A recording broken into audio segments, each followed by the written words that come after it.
Greetings, Mavericks and new viewers.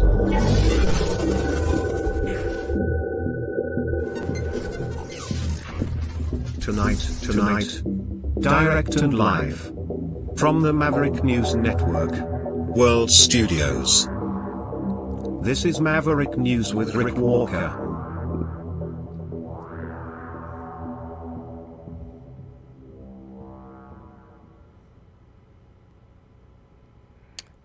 Good evening, everyone. Welcome back to the Maverick News Channel. I am Rick Walker. Quite a news day today. Feels a little weird. It's a weird world. I wake up in the morning now sometimes and I think, I'm just going to pretend everything is normal. But it isn't. I suppose that's because we're caught in the fog of war, information warfare. And it's a real war. We are in the middle of World War III. Tonight we're going to talk about Benjamin Netanyahu's tragic mistake. Those are his words. I was thinking before he said them that this was a huge mistake.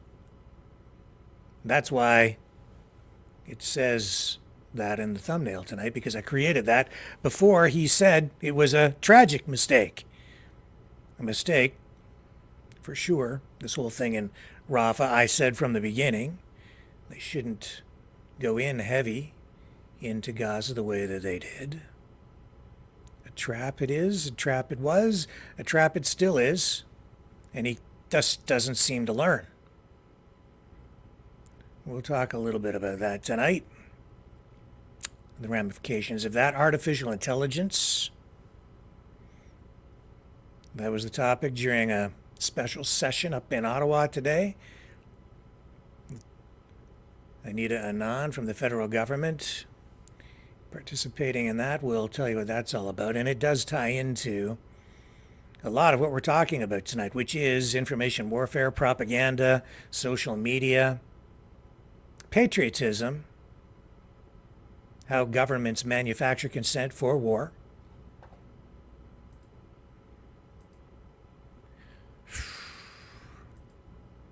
And what are we witnessing? We're witnessing just stupidity. Plus, the World Health Organization fails, at least so far, to ratify a pandemic treaty. I know a lot of people very worried about that, but it hasn't happened. They've been negotiating this, all these countries, but did not come to pass. Nevertheless, Dr. Tedros says that he is still optimistic or confident that an agreement will be reached. It's just that now it could take another 5 months, up to maybe another 24 months, or maybe years, but they're not giving up, and I will show you what that's about as well tonight. North Korea plans to launch a rocket into orbit to carry a spy satellite into space. We'll update you on what's going on with the University of Toronto Palestine encampment. Negotiations have been happening there. Sophie Gregoire Trudeau says, she's opened up and is talking about bulimia. Didn't know she had bulimia or suffered from that, but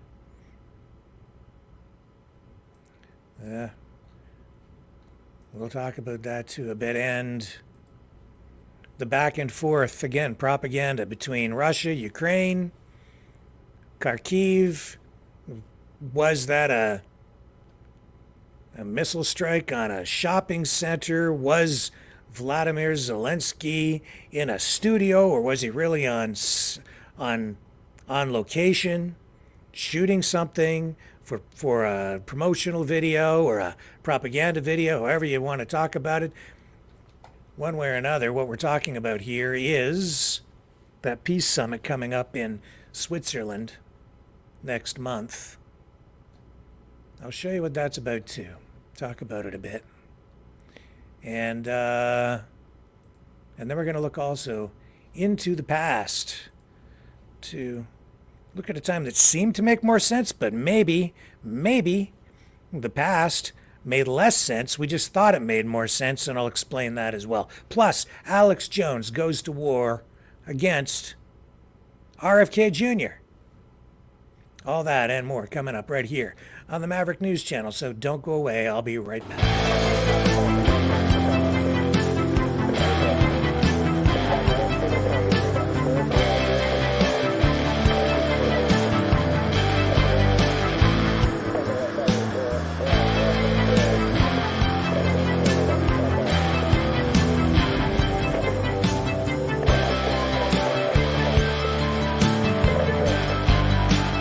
Maverick News. Fighting for freedom.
Maverick News. The world is watching. All right, I'm back. So, where should we start? How about, well, Dragon's not there at the moment, but we do have this video from McGill University, Montreal, tonight, or today. This is what it looked like there today. We'll just start with this just because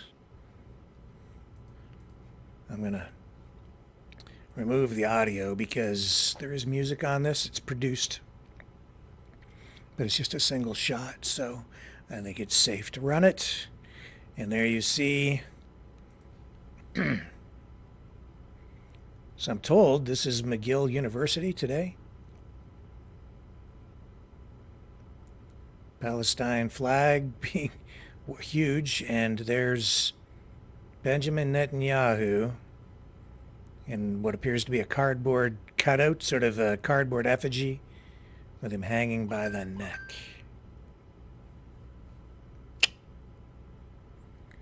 Welcome to Canada.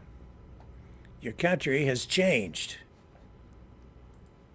and continues to change, like it or not. Speaking of change, this is happening today as well. Migrant Rights Network. This guy's name is Syed Hussan. He says there are as many as 500,000 illegal immigrants in Canada right now, residing here. And he says at a news conference today that all of them should be given permanent residency. I'll let this roll. As I say, the country is changing, and quickly.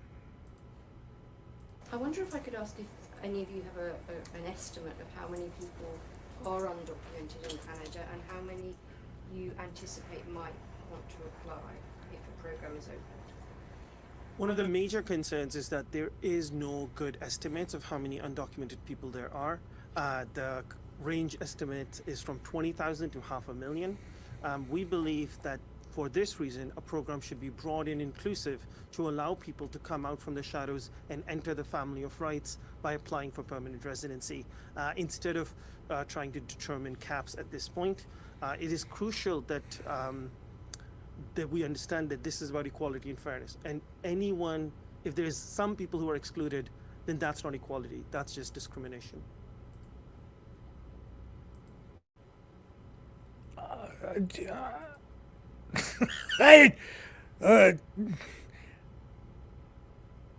What? I I'm speechless. I just it's discrimination to if you're here illegally. It's discrimination if you don't give someone permanent residency and then of course a path to citizen, but they can't, but they're here illegally, up to 500,000 people. So you have to. I don't get it.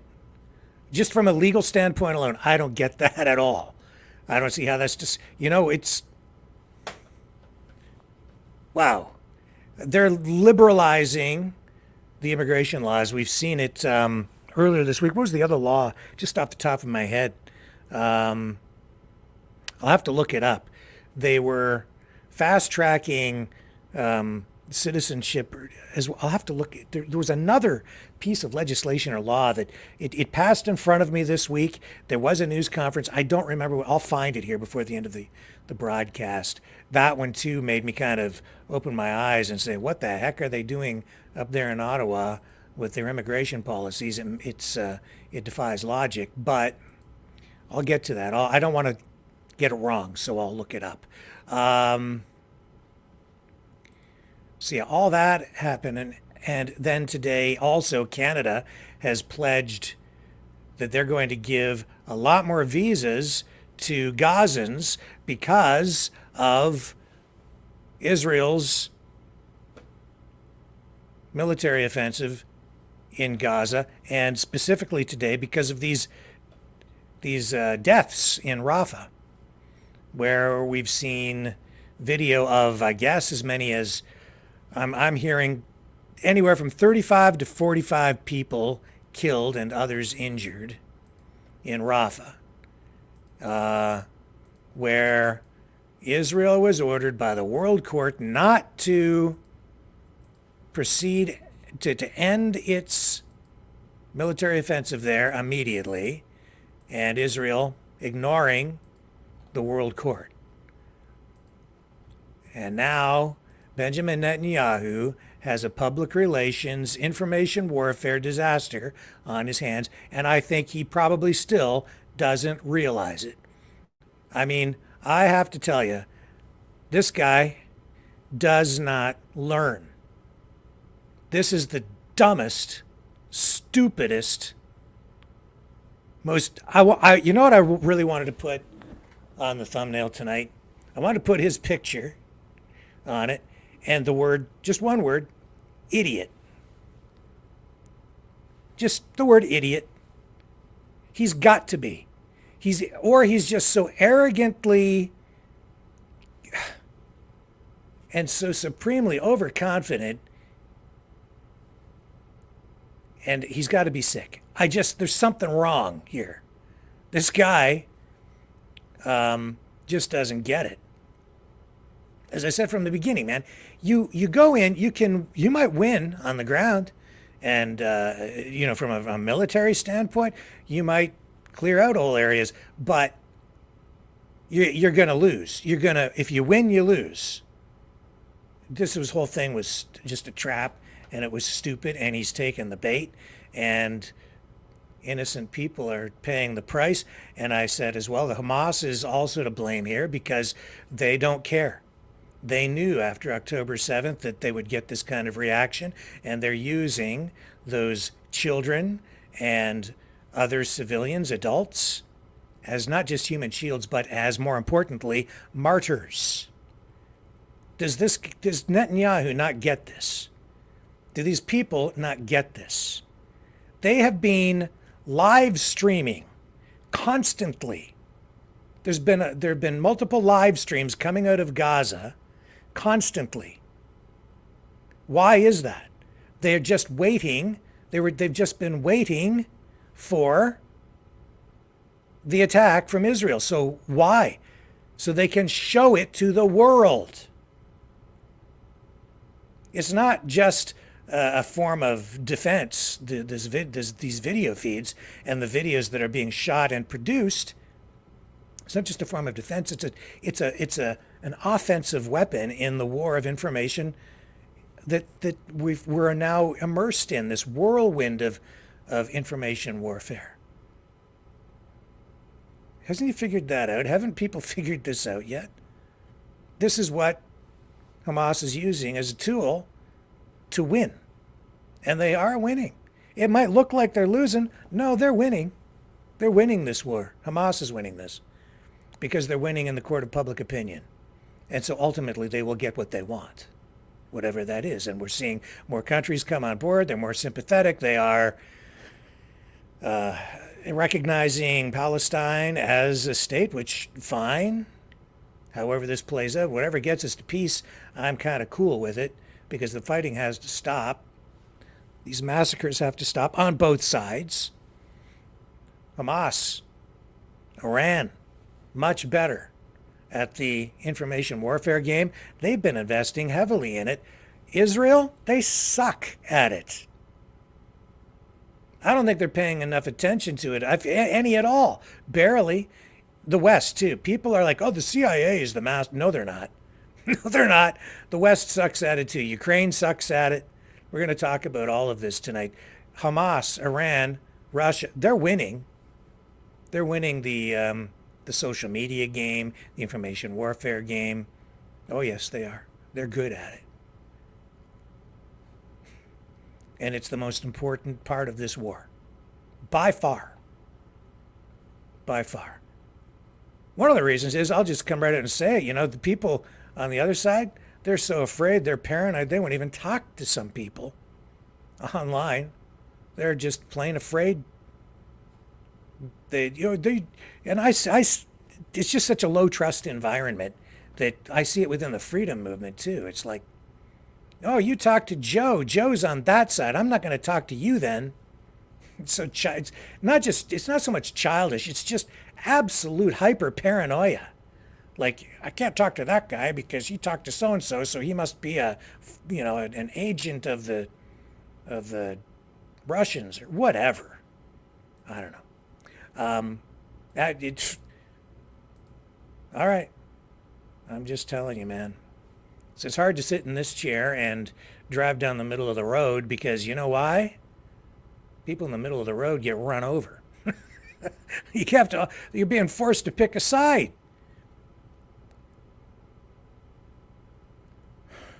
If you stand in the middle of the road, like me, you're going to get run over every damn night these days.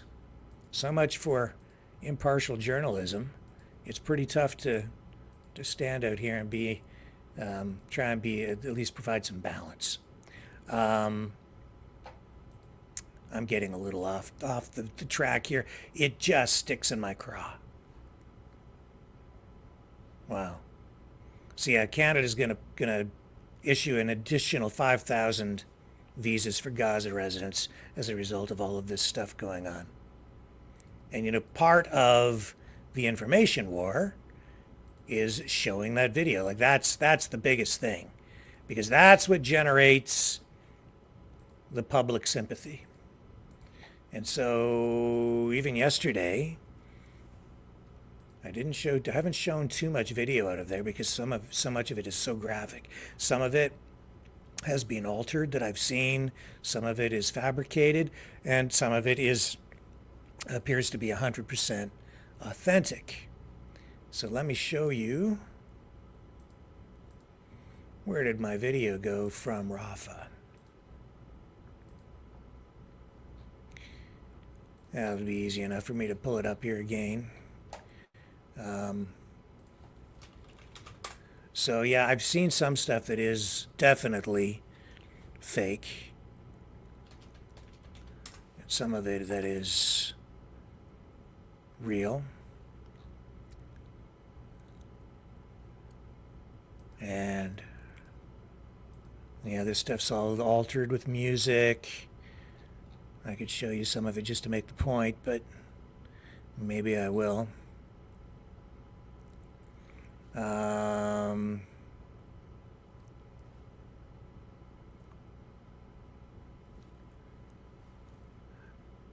I mean, I don't know. Like some of this stuff that's circulating online, folks, honestly, I can't tell how much weight to give it or how authentic it is. So here I'm going to show you, and maybe you're noticing this as well, okay? So there's definitely some. Here's just a Twitter feed, X. And so here's some guy posting Uri Kurlianchik. In case you're wondering why the crying around the Rafah massacre, he says, suddenly changed his tone, it's because two facts came to light. A, the attack didn't take place inside the safe zone, but almost a mile away. And B, the fire was caused by a nearby Jeep loaded with explosives. Is that true? I don't know. So here's video of fire, apparently. Is that all real? I don't know. I guess. It's on the other side of the world, man. We're being told that that's what it is. I guess that's it. مش مخزن سيارة فيها سلاح فيها رصاص وفيها سلاح وفيها I don't know. موضوع جيب ها لمين دي يكون يعني. Okay, enough of that. I do know this, like, there's an admission here now that, yeah, people were killed, and here's the video that really has been making the rounds. I've got this one now. This is the one I originally had queued up. I stumbled on that other one just now. And so this is the video that's getting the most attention, and it's just in silhouette. There's nothing too graphic here. But still be forewarned, this is war footage, apparently. Here you go. And again, see, they're adding music, production value to it to tug at your heartstrings, right? I muted the music for you. But so just to add emotional impact and get you jacked up.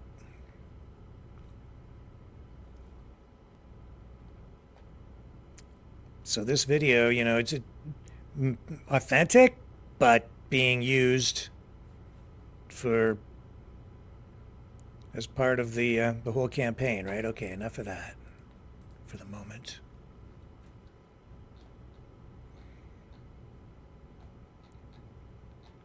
And that is what this is about. This is about information warfare. So Netenyahu tonight calling this a tragic mistake was made. Let me see if I have this again for you. What a dumb thing to do.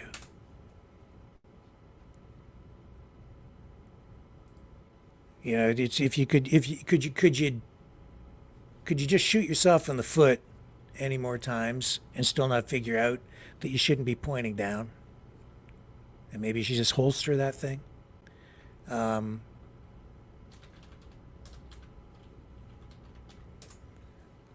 He says it was a tragic mistake. No kidding, eh?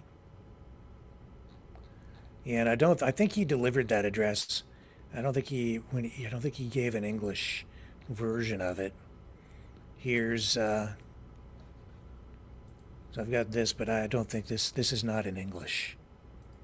What he had to say about it.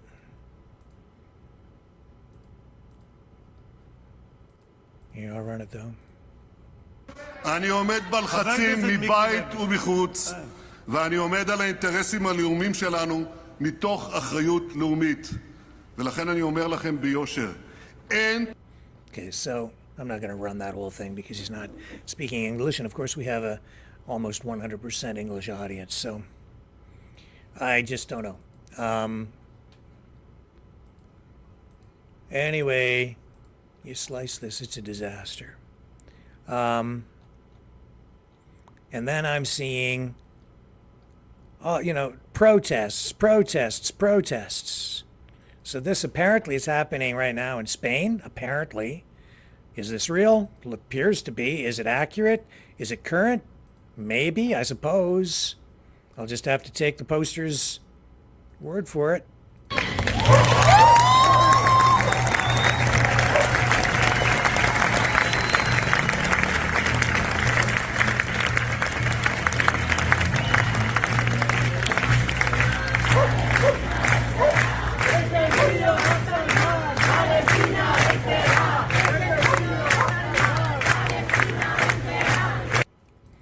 Okay, so you tell me who's winning. Okay, who's winning? Who's winning this battle?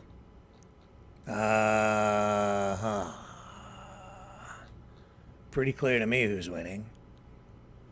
You know, in Gaza, the entire strategy has really, so far, I would say failed, because you have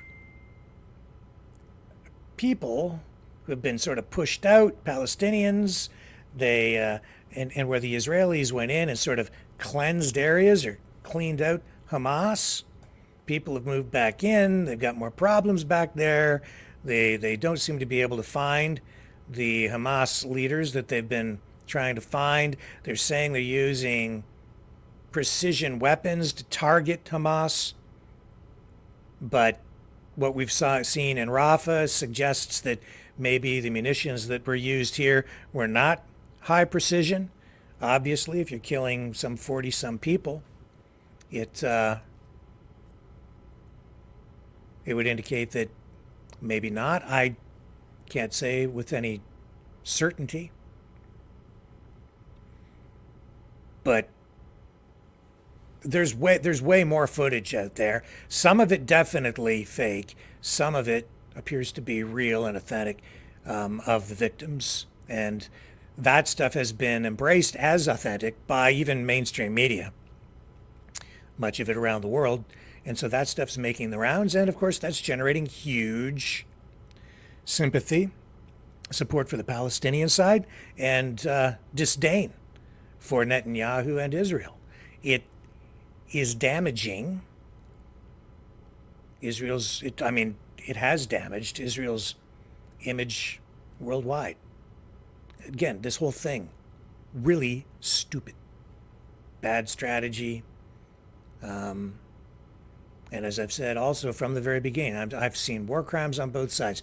So damaging to Israel's image and reputation has this been that the propaganda coming back from the Hamas side, where I've seen talk shows with pro-Palestine, pro-Hamas media influencers sitting there saying that October 7th basically didn't even happen. And people are believing it. And that is an outright lie too. That's a lie. And they're sitting there saying, nope, the Hamas didn't kill anybody.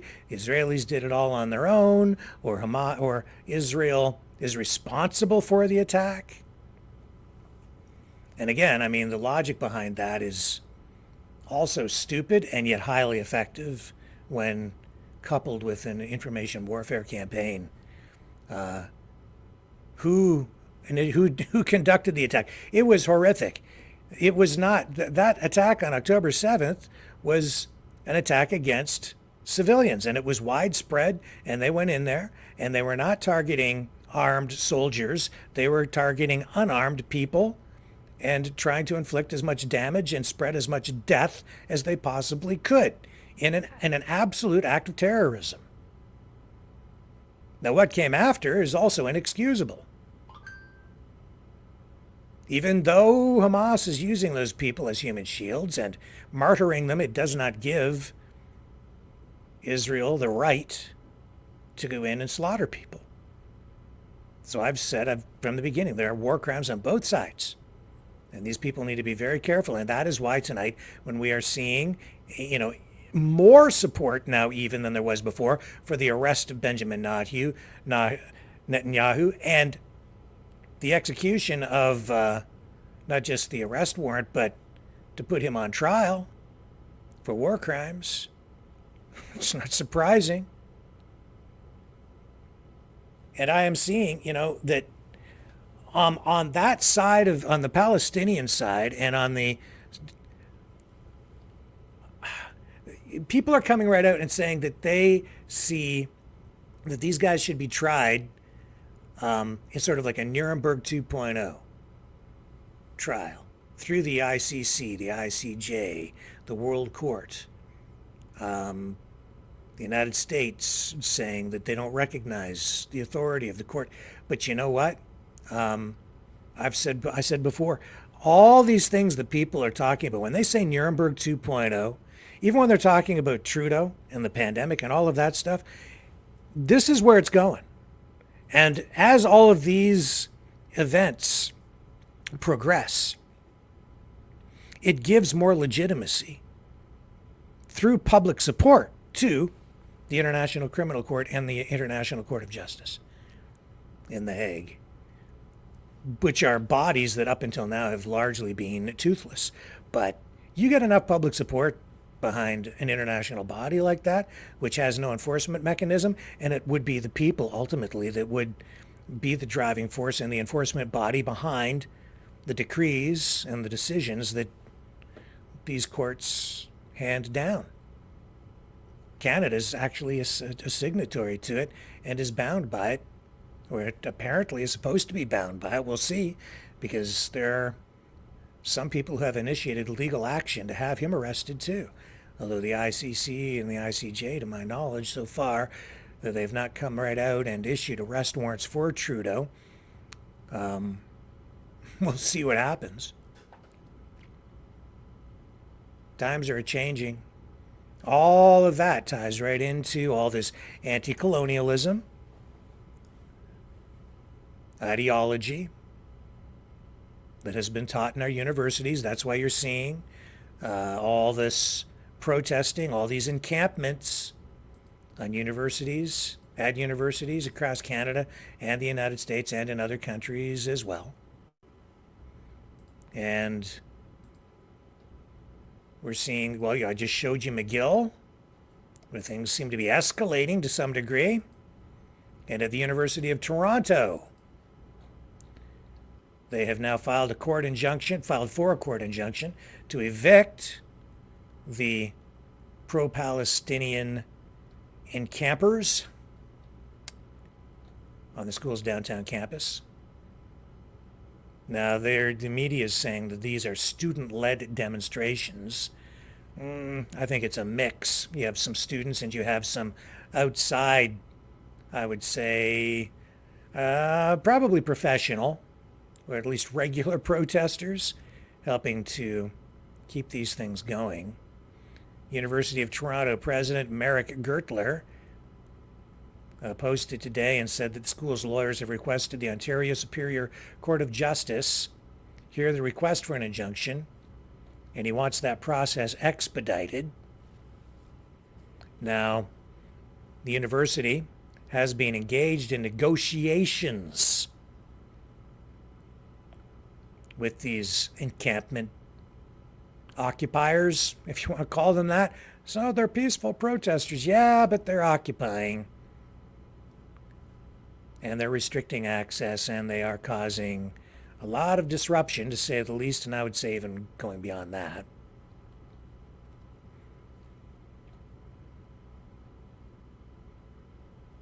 And so, police are keeping an eye on the situation there.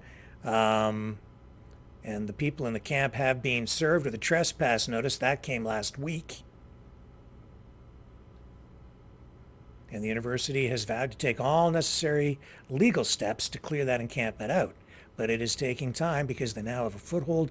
They say they're determined to stay there. They've been calling for divestment. They want, like at all these other protests, they want all money pulled, all university investments, like in pension funds and other investments used to fund university programs and operations. They want that pulled from any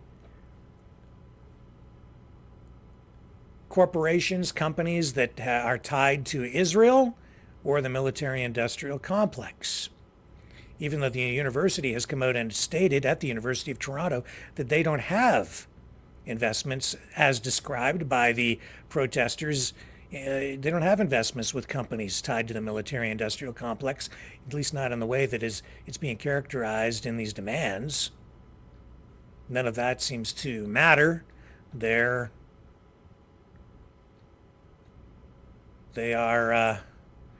dug in, and the university says it has now suffered irreparable harm. In the notice of motion, it says that since the start of the encampment, community members have reported violence, harmful and discriminatory speech, and damage to the university's property. Vandalism. Yep. The document says, quote, members of the university community and the public have expressed serious concerns to the university about their health, safety, security, well-being, and freedom of speech and expression as a result of the encampment. And we have seen that right here with Dragon at McGill University, where his access restricted, prevented. He wasn't allowed to venture onto some areas on the front lawn of the university there, which is a common area open to the public, but not with those encampments there. Nope, they've seized control. The document continues and says the university has and will continue to suffer irreparable harm if the occupation and encampment are permitted to continue. It names 10 different demonstrators in this request for an injunction. 6 of them are identified as University of Toronto students. 2 are believed to be students, and 2 others have been vocal about the encampment in media interviews and on social media. And so this document goes on and makes this claim as well. It says that community members from the university have seen, quote, deeply disturbing language in or around the encampment that includes messages such as Zionists go back to Europe. And this is an important quotation. It says, glory to the martyrs. And also, quote, burn Tel Aviv down.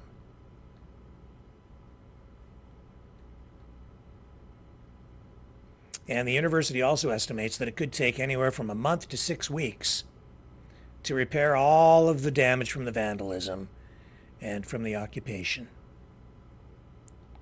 So, big bill coming that will need to be paid.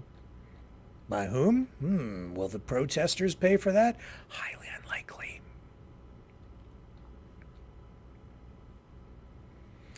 And the Minister of Colleges and Universities in Ontario says that that encampment must be cleaned up. But they've got a foothold and they have been negotiating, which gives them credibility and further entrenches them, honestly. So now they've got a bigger problem on their hands. How will they deal with it? Time will tell. Seems to me that so often with protests like this, what the protesters often want is they actually want the cops to come in and bust it up so that they can do what? Exactly what I've been talking about.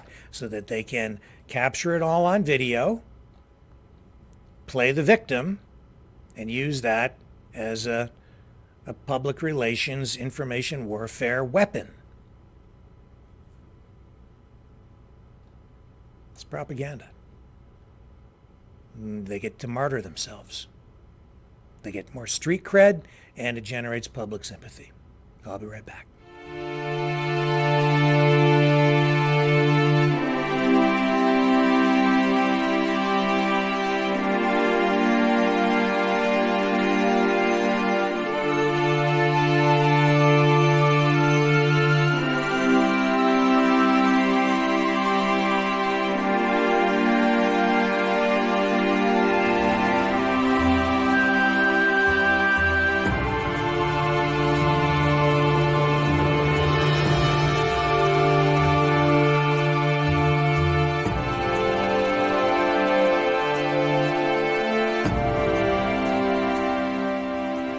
Maverick News.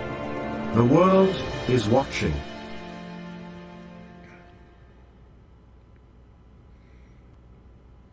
And over in Amsterdam, you get this with these pro-Palestinian protesters. Let them go! Let them go! Let them go! Let them go! Let them go! Let them go! Let them go! Let them go! Let them go!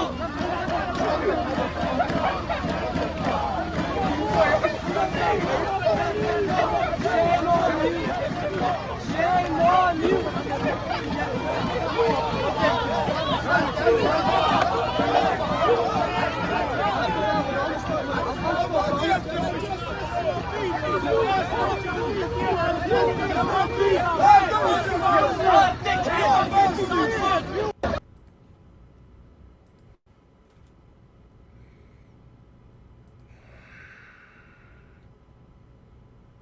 Wow.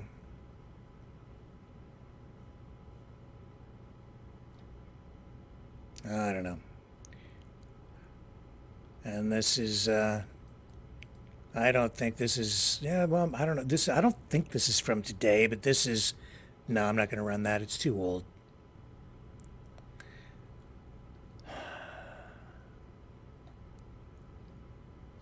Okay, so we'll come back to this over here. I just want to move on because I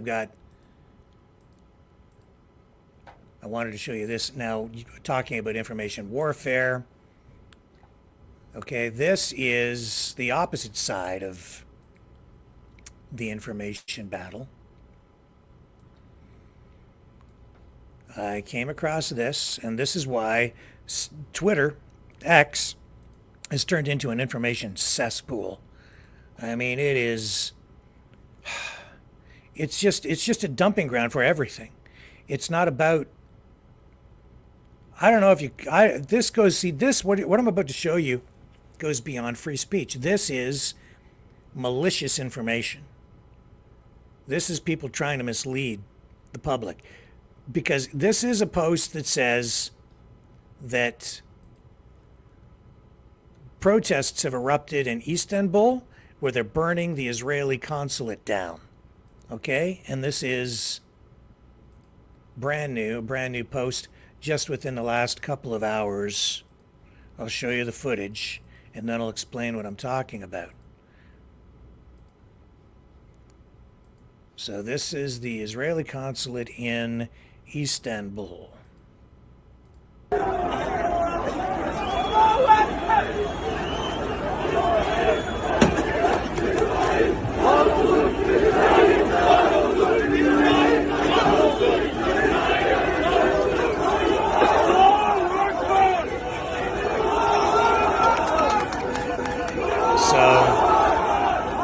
This apparently is supposed to be a response to the assault in Rafah. Just one problem, okay? Well, I'll tell you what the problem is. So here's a Chinese media outlet talking about this as well. China Daily. Here it is. Protests erupt in Istanbul against Israeli bombing of civilians. And so if you then go into a Google search looking for information on that fire at the Israeli consulate in Istanbul, this article comes up and is sort of connected to that video. But the problem, here's the problem. This didn't happen today. This is old footage from, oh my goodness, 7 months or a year ago. They didn't burn the building to the ground. The fire was actually outside, as I understand it, but it's not new. It's old footage being recycled, and people are being told online that they are burning the Israeli consulate down to show how upset people are with what happened in Rafah. But it's not true. It's old news recycled and taken completely out of context. But how many people are seeing that? Thousands, if not millions, around the world tonight. And that's on Twitter, X, where again I say that the whole platform there has just become a cesspool. It's gross. It's screwing with people's minds, including mine, everybody, because you can't tell what's real anymore. And it illustrates something very important. Okay? Everybody who hates Israel and everybody who hates the Jews these days, they've all latched onto the narrative that the Jews are basically to blame for everything from high interest rates and inflation to the pandemic and everything in between. And and that they are manipulating us, and the reason we're in all these wars is because the Jews control the media. But it isn't really entirely true. It's not true. I just showed you. What are you seeing there? You're seeing information warfare coming from what side? Not Israel. It's the other side, and it's highly effective. That's coming from China. China. And I keep having people send me information about, oh, Israel, the Jews, Rick, the Jews, they control Hollywood, do they? Oh, they have a lot of influence. Yeah, that's true. And that's an industry where they have, some real foothold, and there is a real history there. But you know what?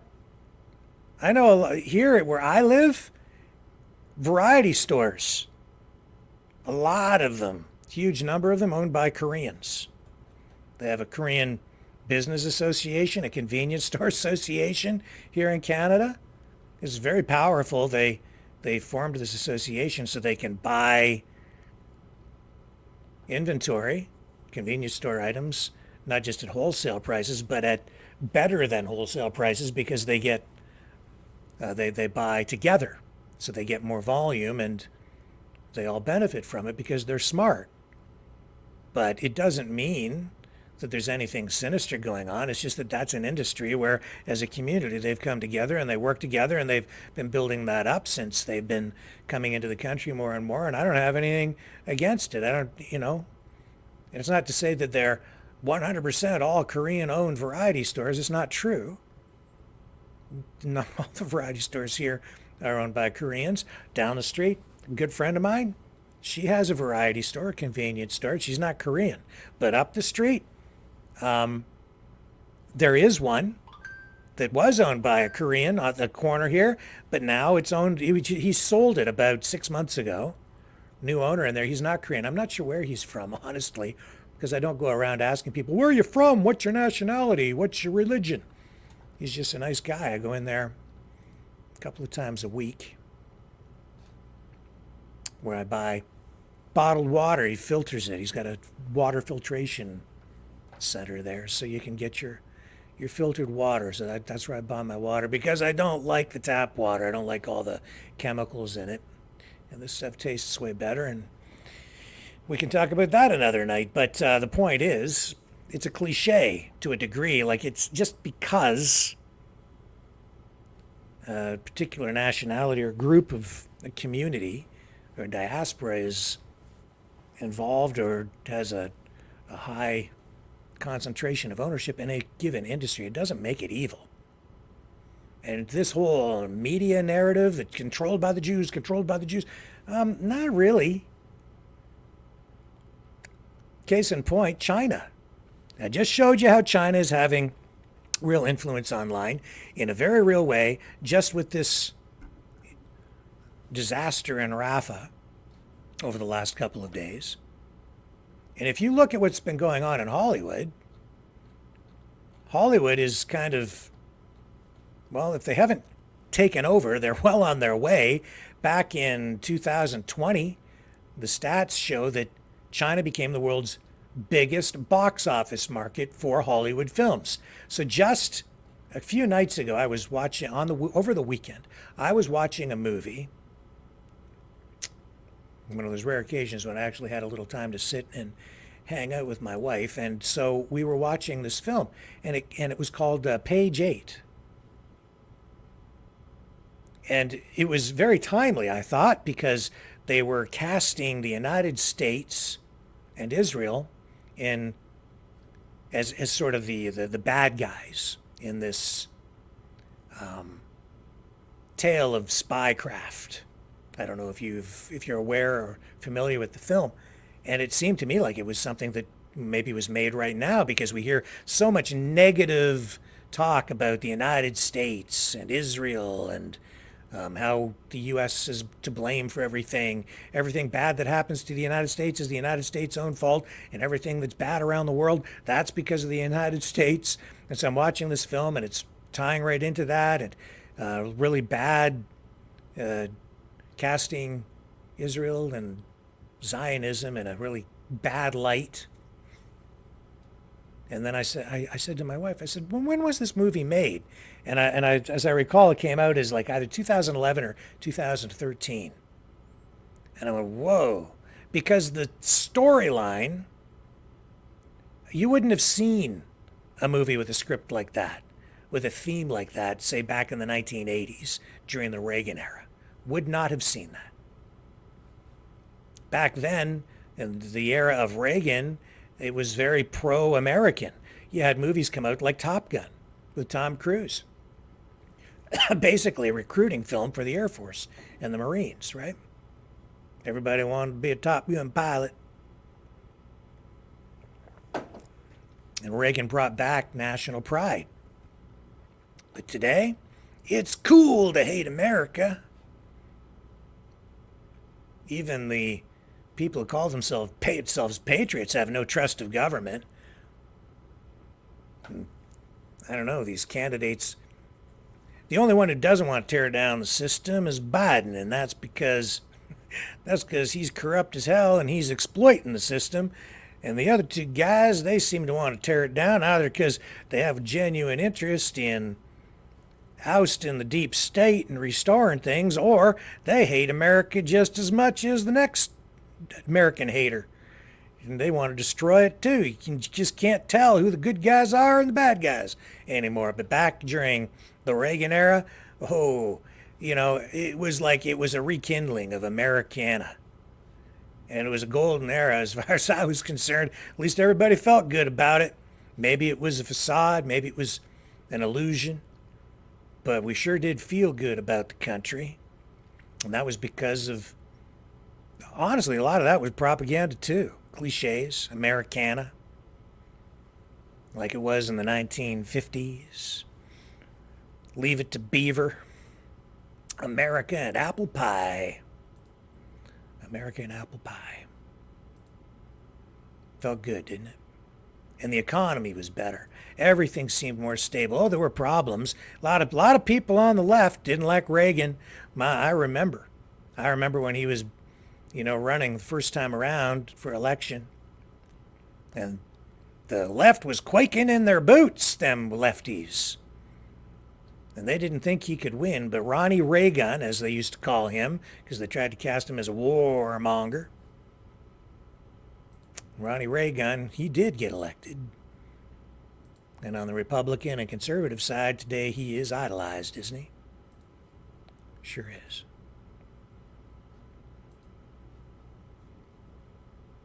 Was it just an illusion?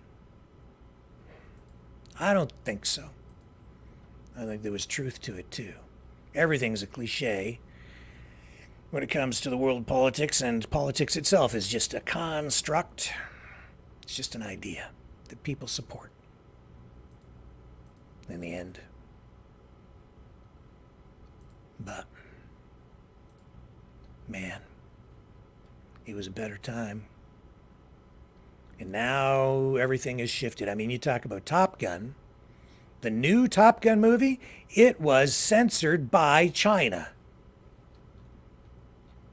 That sequel, which just came out. And it was a real good movie, but there was a scene, just as an example, of Tom Cruise, and he had on the back of his flight jacket a flag of Taiwan and a flag of Japan. And because the Chinese government, the communist government of China, didn't want that on there, the studio caved in and deleted that off Tom Cruise's jacket. There were other influences from the Chinese in that movie too. And why is that? It's because China has become the biggest box office market in the world. And so if you want your film to run in China, you have to, that's right, cave in and do what they want, or they won't run your movie there. So in The 2010s, the Chinese company Wanda bought AMC for $2.6 billion and Legendary Entertainment for $3.5 billion. These are not Jewish companies. These are Chinese entertainment companies. In 2017, the number of movie screens in China, 50,766, surpassed that of the United States in 2020. And now it is the biggest movie market in the world. And so now they've been imposing all kinds of different censorship on the Hollywood movie machine. Over the past 20 years, we've seen that China has translated its economic leverage into real political might. Censors from China now routinely ask Hollywood studios to scrub scripts, finish movies with scenes that or rejig or re-edit scenes that might have images or dialogue in there that might be damaging to the communist system in China. It's a routine thing now.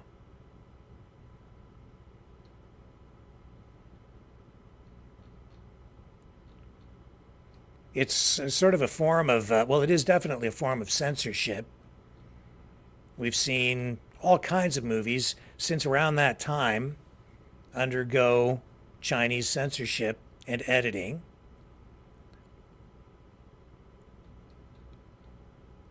There was one movie in there in particular, something called a Pixel. I didn't see it, and it was like the movie has like an image of Pac-Man on the poster, and I think it was aimed mostly at kids. But there were some things in there that the Chinese government didn't like, so they went after that.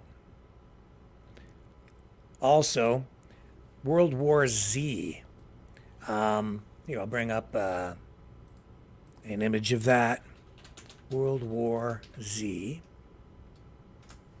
Now, here's the interesting thing, okay?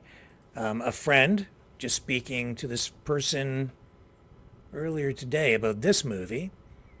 They hadn't seen World War Z. I haven't seen it either. I've been aware of it. And let me show you what I'm talking about. This is...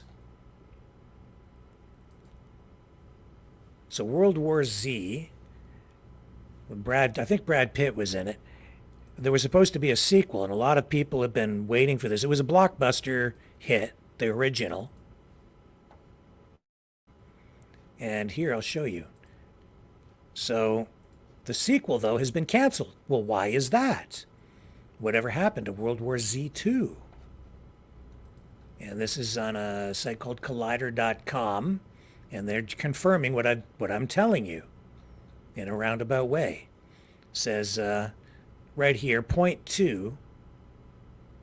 Well, here it says Brad Pitt and David Fincher's scheduling conflicts caused delays in making World War Z 2, and China's ban on zombie movies posed a major concern for World War Z 2, which already boasted an expensive budget that was concerning for the studio.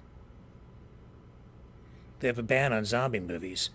Interesting, I was told that the plot line in this, get this, involves a virus and a vaccine that's used to infect people. And the movie also, in the sequel, the enemy was supposed to be China. The movie never got made. Other instances and confirmed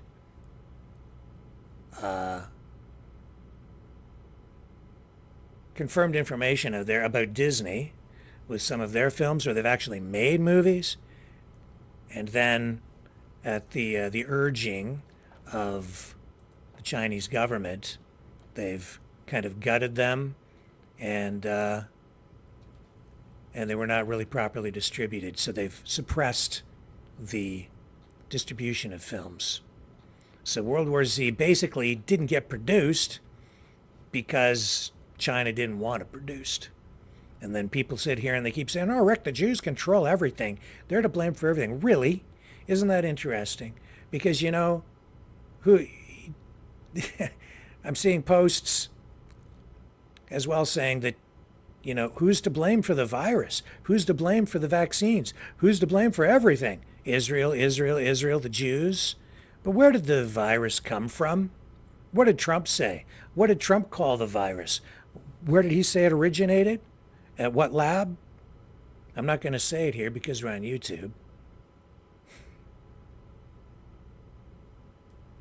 There's some truth on both sides, but not absolute truth. This is information warfare. People are in a cloud. They're not getting it. Not figuring this stuff out. You think that it's all your government that's lying to you, and I keep telling you, you're only half awake. Yeah, sometimes your government lies to you, quite a bit, probably. Yes, your government spends a lot of money on propaganda. In fact, in Canada, I learned this in high school in a social studies class. The biggest spender on any kind of advertising, the biggest, like for advertising, nobody spends more than the federal government to advertise to the people. It's been that way probably forever because they understand the importance of controlling your mind. But what's going on online right now, more complicated than that. You're being bombarded with information from all sides, not just your own government, which is not always lying to you. Sometimes they are trying to give you information that is of value, like don't go in behind that police line because that forest is on fire, and if you go in there, you might die. That's a public service, and they're actually trying to help you. But people are so distrustful of government, a lot of people will go around the police line and go in there and risk their lives. That's how bad it is. And it's even worse than that, but that's because you're being bombarded with information like I just showed you. And a lot of people don't connect those dots. And why would you? Are you that distrustful of if you don't trust the mainstream media, and all the trust there has been undermined since the pandemic, people don't trust it anymore. Big mistake when they lied to people about a lot of things. That's why I don't lie to people, because you get caught in a lie and people aren't going to believe you anymore. So I do my absolute very best to be 100% honest. I'm not saying I don't make mistakes, but I do not knowingly lie to people. I try to handle information responsibly. I don't lie. Unfortunately, the mainstream media did engage in that kind of activity, and there's no question about it. And I know because I came from that camp a long time ago, before the pandemic. As a result, people don't trust them anymore. Now, everybody's vulnerable. Everybody that doesn't trust the mainstream media, they automatically assume that anything else they see from somebody who's independent must be telling you the truth. But the truth is, some of these independents are not independent at all. They're controlled by other governments. They're being paid. They're actually part of a network, whether it's China or some other country. You're getting it from all over the world. You need to be aware. I just showed you how, showed you why. And I just gave you some facts on how Hollywood is now controlled not by the Jews, but by other outside influences as well, like China. Because they understand the value of information, the power of it. You can win a war with information. Information is power. Russia, too, they've been spending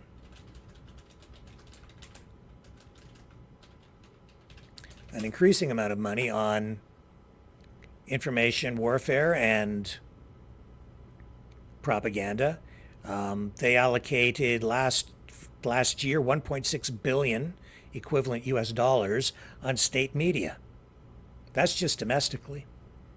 The majority of media spending there, over half, was allocated to the three main agencies: All Russian State Television and Radio Broadcasting Company, RT, Russia Today, and one of the other major media outlets that they have there.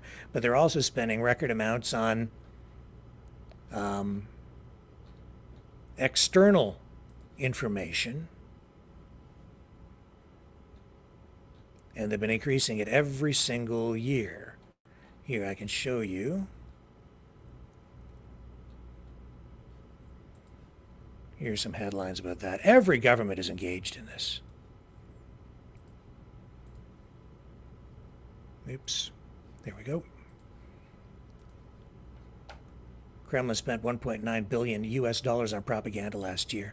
The budget exceeded by a quarter.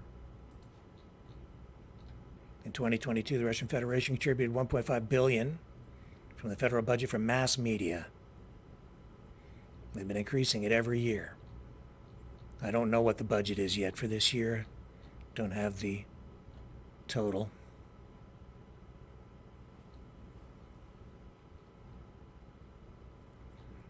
And that's largely domestic spending, but they've got a lot more that they spend beyond that around the world. So I would say that, you know, they've come to realize that going to battle in the arena of information warfare is far more cost effective than going to war with bombs and missiles and guns and tanks and nuclear submarines. And Russia has suffered a lot of losses, just like Ukraine in the war over there. They talk about 500,000 Ukrainian soldiers and civilians killed. Every estimate that I've been seeing, an equal number of Russian soldiers have been killed too. Now, Russia has a much bigger military, a lot more soldiers to pull from, but they've been pulling people in and trying to get their numbers up. And I know that isn't entirely popular with a lot of people in Russia, because who the heck wants to go to war? Especially if you're just living your life and you'd rather not get involved in something violent like that. But, you know, they've got their challenges over there as well, and that's the truth. So they use information to shore up public support. Going to continue talking about that, but, you know, sort of on a related note, a lot of this distrust in media came because of the pandemic. And I know that a lot of people have been very, very focused on the World Health Organization and what's been going on over the last number of days with the efforts to negotiate a multinational pandemic treaty.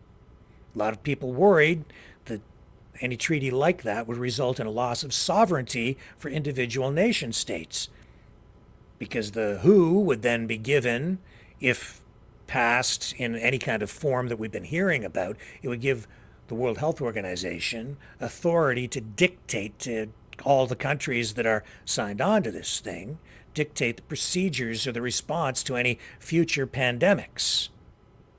A lot of people worried about that because of the way the last one was handled. Well, this, you know, I don't know, it didn't really surprise me to see this week that these negotiations have fallen apart. But Dr. Tedros at the WHO has come out and he said that, you know, he's still confident that eventually an agreement will be reached. So even though it has failed at this juncture, they're not giving up. What we're hearing now today is that they're going to extend the deadline for a negotiated settlement or agreement on this, involving a lot of different nations. I'm not sure how many, but a lot. Okay, and they're now saying it could take anywhere from 5 months to 24 more months, so 2 years to negotiate an agreement on this. So if you're worried about this, you can breathe a little easier tonight because they haven't been able to pass it. Here's Tedros talking about it. So that's really very important. We have given it your best. And as I said, the issue now is, okay, we are where we are. We have traveled a lot. We have progressed a lot, but where are the bottlenecks? And how can we recalibrate and move? I think that's very important. As you know, when we started, the reason you have decided to have a pandemic agreement was because of the impact of the COVID-19. We say on the record, more than 7 million people died, but actually that's underreporting. The estimates show that up to 20 million people died. And the whole world was taken hostage. And COVID has affected everybody. Everybody. I don't know if there was anyone who has not been affected by COVID in many ways. Not only losing loved ones, but economic problems, loss of jobs, you name it. So that's why you said, okay, this impact is because the world is unprepared. By the way, still is. And you said we have to do something. So the second message I have is we have to always remind ourselves that. Because we're human beings, when the pain is really less, we tend to forget and move on. But of course we should move on. But we should also remember the problem that happened and not really rest until the solution comes. So reminding ourselves of all the losses we had and to say never again is very important. So when we look for the challenges we have faced and finding solutions, I think that reminder will help. Then I see the assembly actually as a platform to re-energize this process, to be honest. And let's use it as a platform to give us more energy, inspire us. So my wish is we will come out of the assembly re-energized, inspired. We will try everything, believing that anything is possible, and make this happen. Because the world still needs a pandemic treaty, and the world needs to be prepared, because many of the challenges that caused the serious impact during COVID-19 still exist. Starting from equity, for instance, was the center of this negotiation. So still exist. And we should really prepare the world. So let's continue to try everything, and anything is possible. And as we always say, if there is a will, there is a way. So I'm still positive, to be honest, despite the outcome. That's what I am. That's what I believe. There could be hiccups. The issue is what do we learn from it and move. This is not a failure. Even when I fail, by the way, many times, I try to learn what happened and then move on. Failure doesn't stop us, should not stop us. But this is not failure. You have really done a lot. You have progressed a lot. I don't call it failure. There were protests there. You had political groups demonstrating. There was, I believe, a vehicle, like a big billboard as well, that was driving around today or during the negotiations, expressing opposition to this deal. It's fallen apart. And that's because I think ultimately the people in charge don't want to give up their power.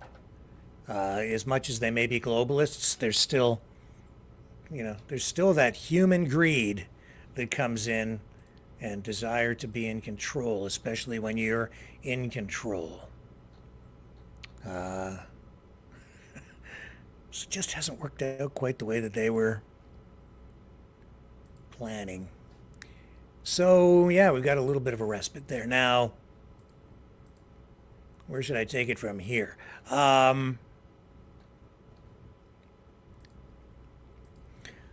Let's take a quick break, and then I'm going to regroup, and we're going to dig back into some of this information warfare stuff and some of the weird things that have been going on with Zelensky and Ukraine. It's pretty interesting. I'll be right back. Feel the vibrations.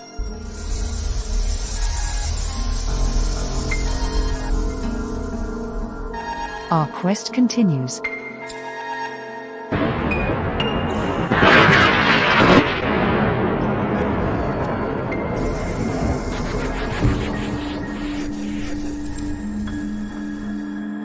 The truth is out there.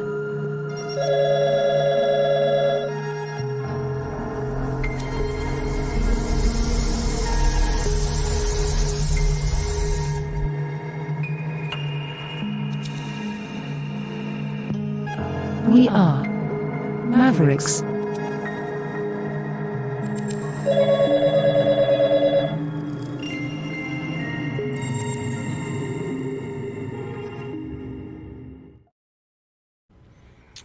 So the other night,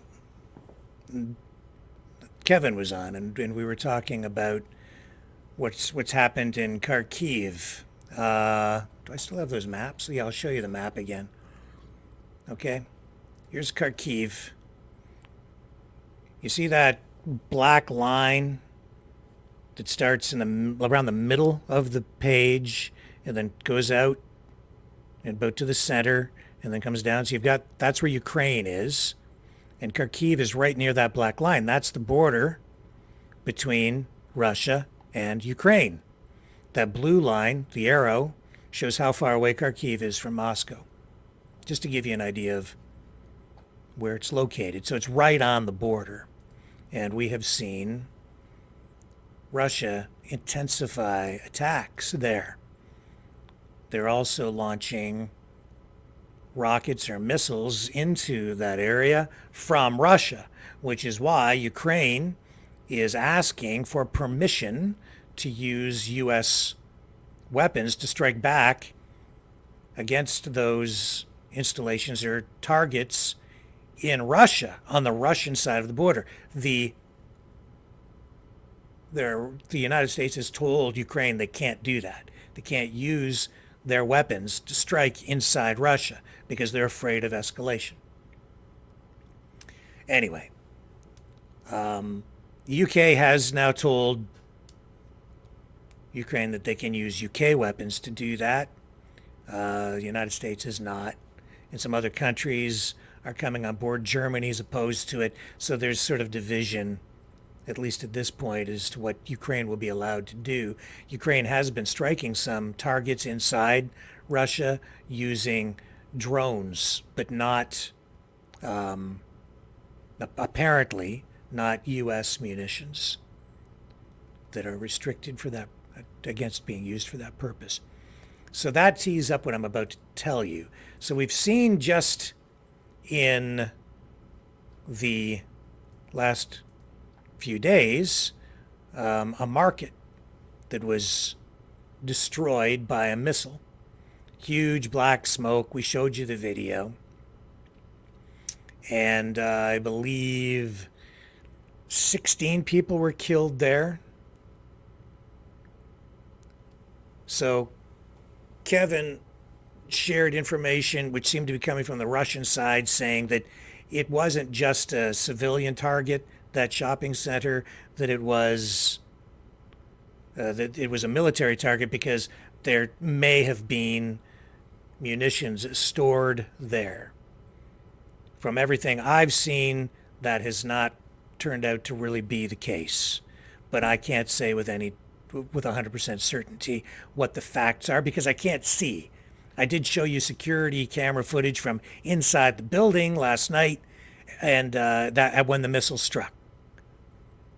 And in Kharkiv, that entire area now is being really, it's being devastated. It's being leveled. A huge amount of damage to civilian homes, businesses, the entire area. It's just the way it's gone down. It's a war, and you're getting a lot of damage in this particular area right by the border. So as a result, you're getting a lot of information warfare ramped up. One of the things that resulted from all of this is a publishing house, like a factory, a printing house, a printing factory where they produce books and magazines and so forth. One of the biggest ones in Ukraine was destroyed. And then there was this video of Zelensky that appeared to be him going through rubble and wreckage, and I saw that. And then we showed an interview that was being done as well, and Kevin came on, and he said, you know, that looks a lot, to me, that looks like him on a green screen, suggesting that it's basically a fake propaganda film. From what I saw, I dug into it more. I've been digging into it more in the last couple of days because I do want to get down to the facts. And so one of the other things, I don't think he wasn't against a green screen. I know that he wasn't because I've been looking into it. Not to say that it's, you know, I'm just getting you the facts. I said at the time, I don't know, man. I don't think that looks like it's a green screen. And I know now that it wasn't a green screen.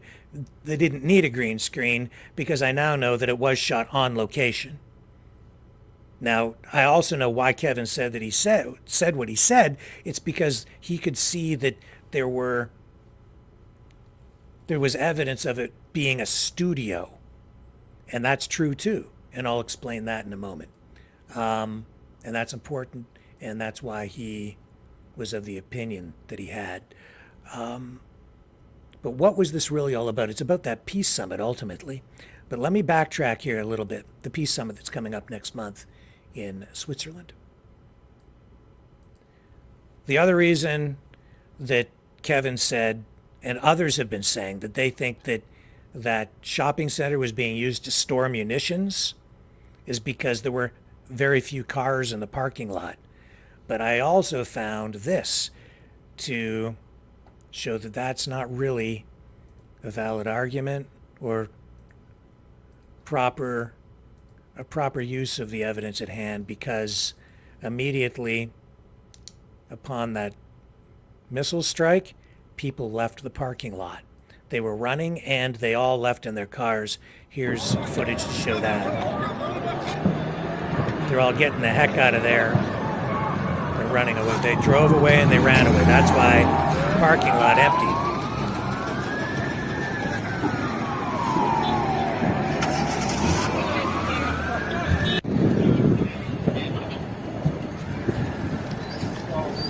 That Что, прилет был? Injured. Прилет был?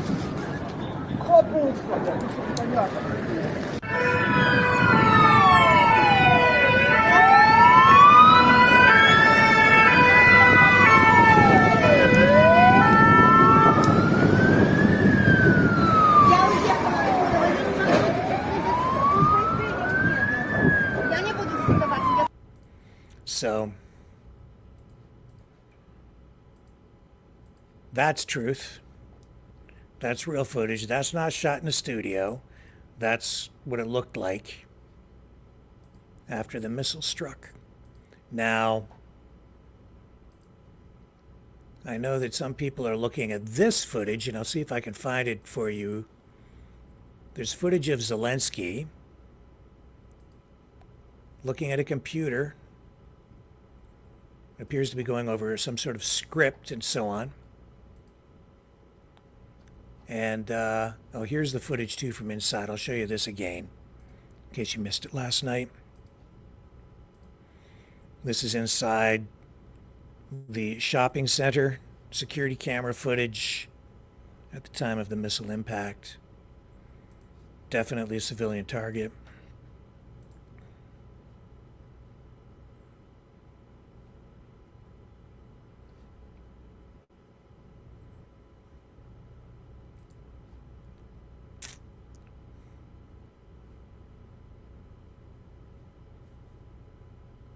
several angles.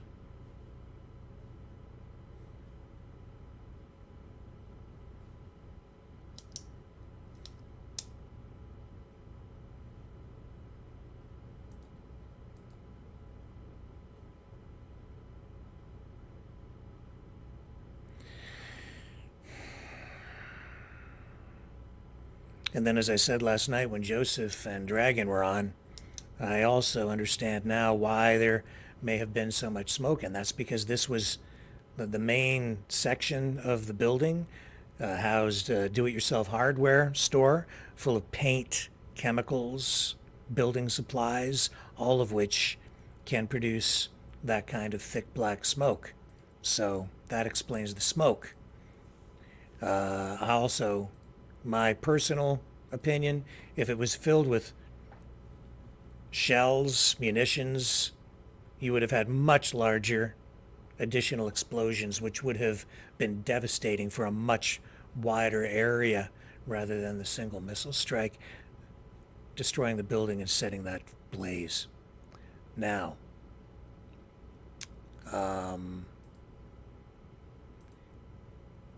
what some people are saying is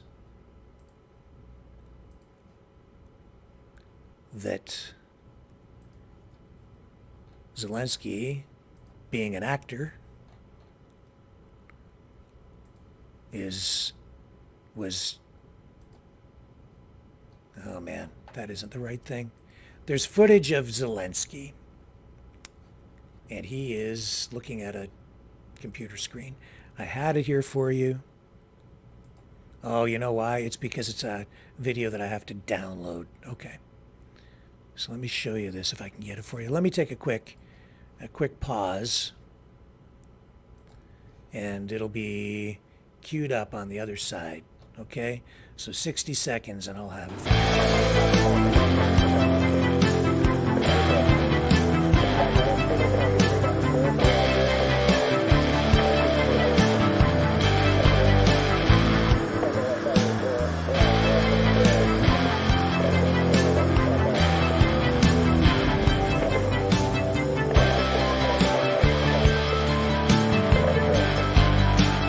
Maverick News. Fighting for freedom. All right, production on the fly. Who knows about video production? I do. Here it is. Here's the footage I was talking about of Zelensky going over what appears to be a script. See the drapes up behind there, the lights. Слава Україні! Героям слава! Ой. So the allegation here is that either it's like he's in a studio, okay? And then there was other video that we showed 2 nights ago of him sitting being interviewed, and there was like outside light pouring in from the back, and the background was blurred. Okay? So again, that led some people to believe that he was against a green screen. No, not against a green screen. Where he was in this publishing house, this publishing factory, a printing factory, where they produce books, magazines, and other printed materials. A huge building destroyed. What happened here, even though some people are trying to say, see, he's just an actor, it's all propaganda, it's all fake. No, it's very real. What happened is he went on location to that bombed out building. They took a film crew there. The reason the background was blurred in that interview was because they were using a cinema camera and or a DSLR and a lens that allows them to adjust the f-stop so that the focus becomes more critical and you have very shallow depth of field. I understand these things because I shoot video. I know video production. So if you were to shoot with just a regular camcorder, you don't get that kind of blurred background. But if you shoot with a cinema camera, let me show you one.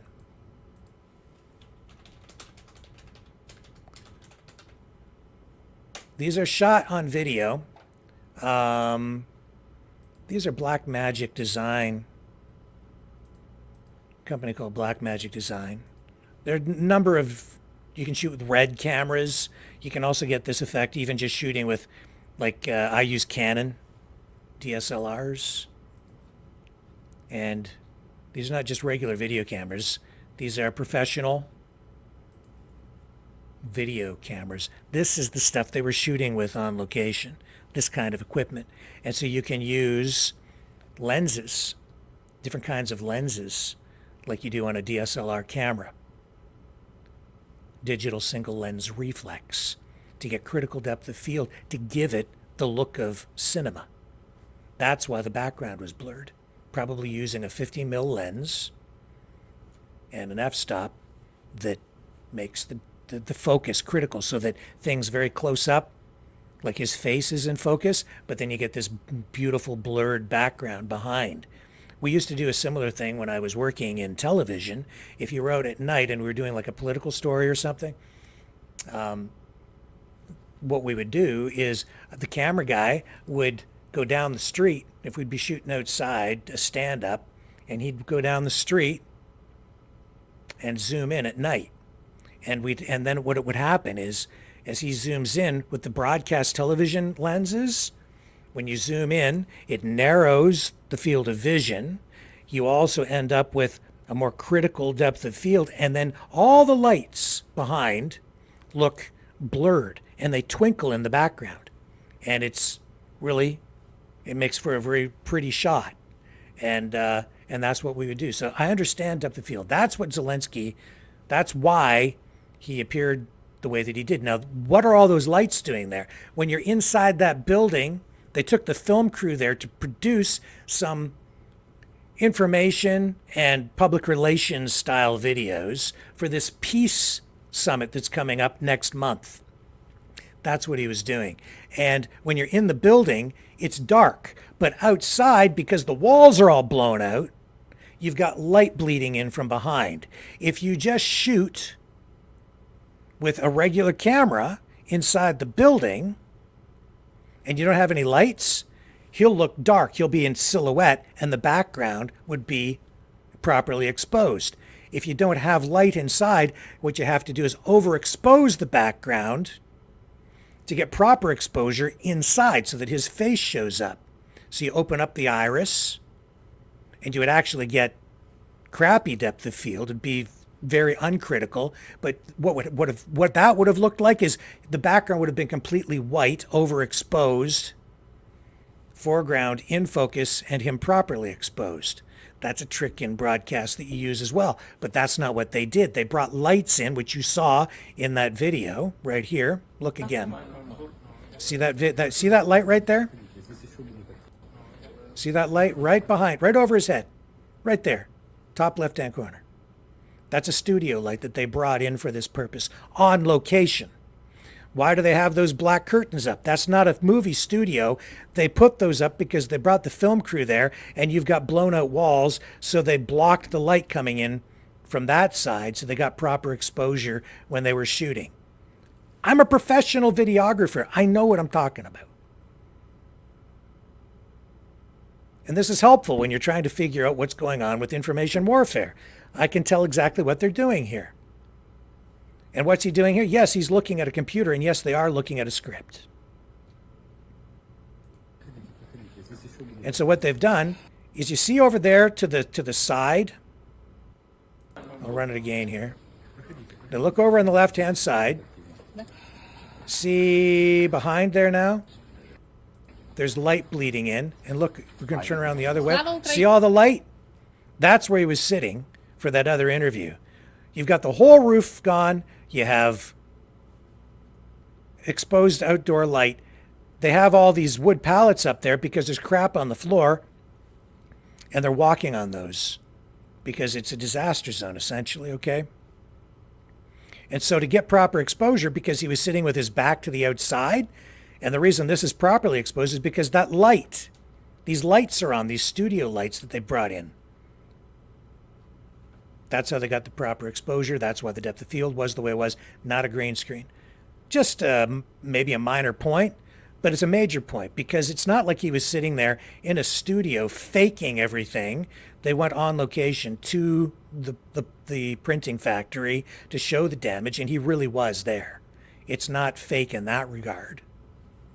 So what was he producing? Well, this is why I also know that what I'm telling you is true. It's because he did produce a bunch of videos for this peace summit that's coming up next month in Switzerland. He wants world leaders to attend this thing. And I've been digging into it a little bit more to find out why it's important. It's being just kind of snubbed and ignored by some, and people on the, I would say the anti-Ukrainian side. They're trying to discredit it because Russia's not going. You know who else isn't going? Biden. I found out Biden isn't going to this peace summit. But why is it important? Or is it important? I think it is important. It could be help forge a path to peace. Putin is saying that he wants a ceasefire with the current lines drawn where they are right now. He's making this, has made this statement in advance of what is supposed to come next month. But it is important because, as I understand it, there are 80 some countries that will be attending. Now, why isn't Vladimir Putin going? Because I think it has been misrepresented in the media for what it really is. And certainly people on the other side maybe don't understand, or they're just outright, distorting the facts to try to make the entire thing illegitimate in the minds of the public. But what's really going on, he's trying to build support, a coalition, if you will, of an international coalition, so that they can go to the peace table with the support of other nations, so that they're not walking into peace negotiations with a losing hand, showing that they have the support of other countries. You see, he's trying to bolster his leverage going into this so that Ukraine gets a better deal. That's what this is really about next month. So was there to produce these videos talking about the cultural genocide of Ukraine. I mean, if you live in Canada, you're hearing a lot about cultural genocide as it relates to First Nations, right? Well, the people who live in Ukraine have similar concerns about their culture. So Zelensky, see if I can find the video here, show you what some of the stuff that they've been producing here. Did I lose this again? I shouldn't have. I should be here. Well, let me go. I've got the video of him. Here we go. I'll bring it out of here. I had it queued up. They disappear on me sometimes because we have so many of them. So Zelensky in the studio. Zelensky. Again, give me 60 seconds. I'll find it for you. I do apologize. Just way too much information. Hello, world. Are you awake?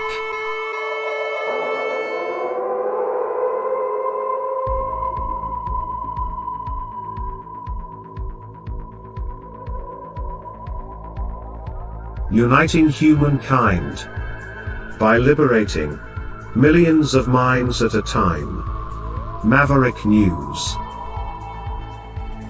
The world is watching.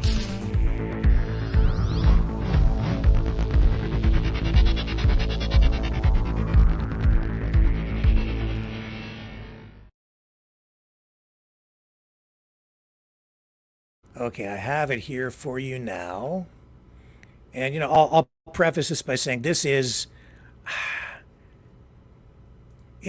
got music, it's production, it is what it is, okay? This is like an advertisement. This is propaganda, if you will, so I'm just going to preface it that way. But it's more than that. It's not like the glorification of death in this way. He's talking about Well, I'll let him speak for himself, but just understand that this is produced and he has a particular agenda here. But the overarching thing here is this is a message to world leaders, not just to you. He wants people to come to this thing next month, this summit, peace summit.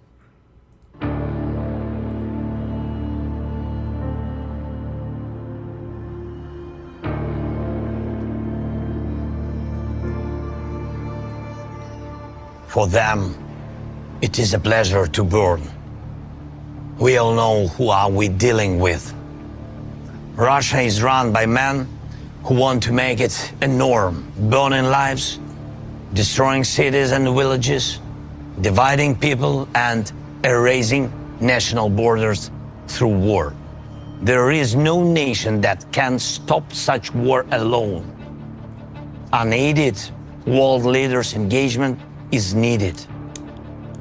I'm now in Kharkiv, a city in the east of Ukraine, and unfortunately very close to the border on Russia. What does it mean for Kharkiv?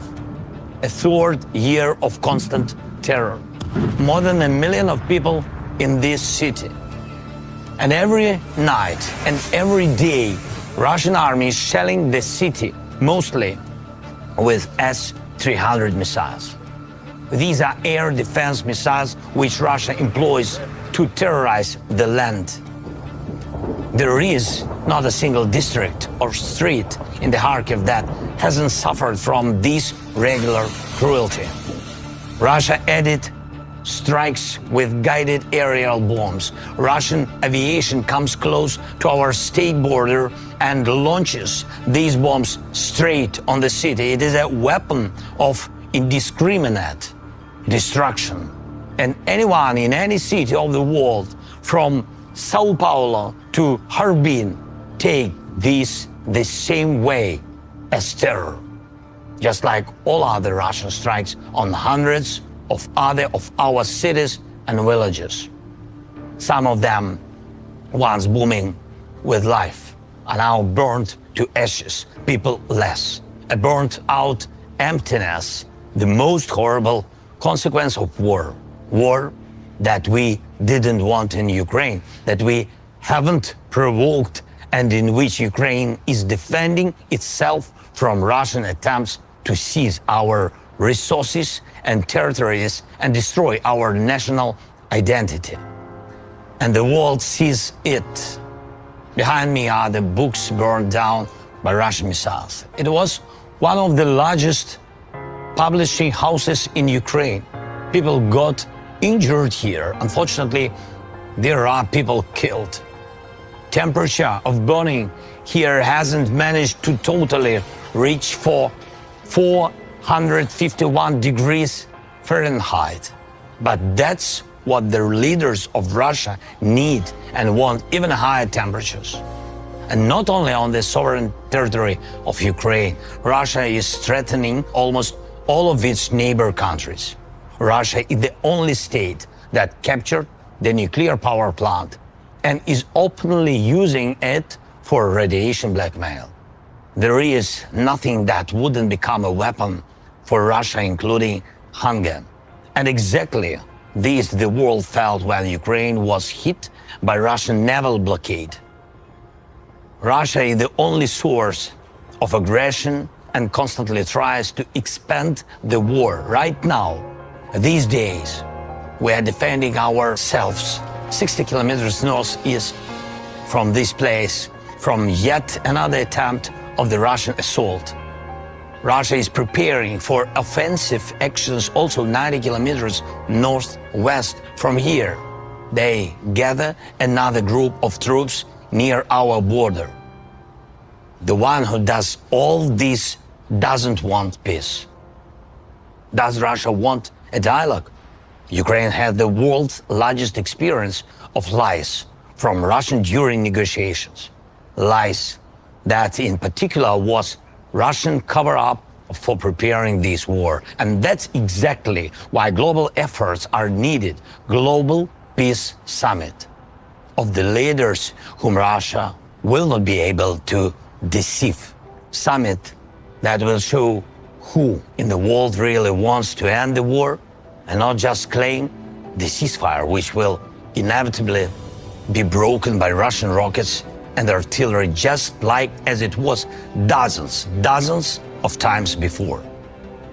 Together with Switzerland, we are preparing such summits. It starts on June 15th. More than 80 countries confirmed they will come. And we continue to work with the leaders, inviting them to join the summit. I thank everyone who really helps to bring the peace. And I am appealing to the leaders of the world who are still aside of the global efforts of the Global Peace Summit. To President Biden, the leader of the United States, and to President Xi, the leader of China, we do not want the UN Charter to be burned down just like these books.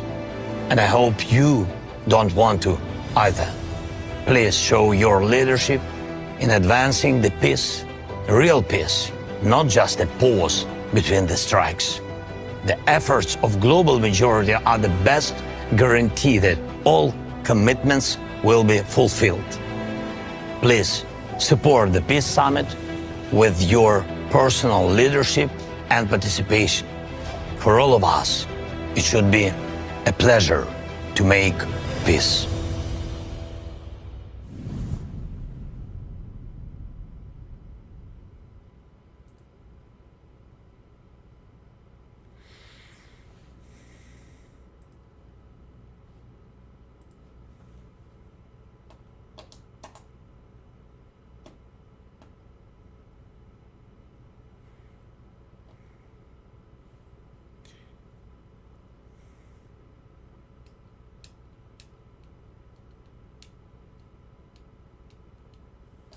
I'm still here.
Maverick News.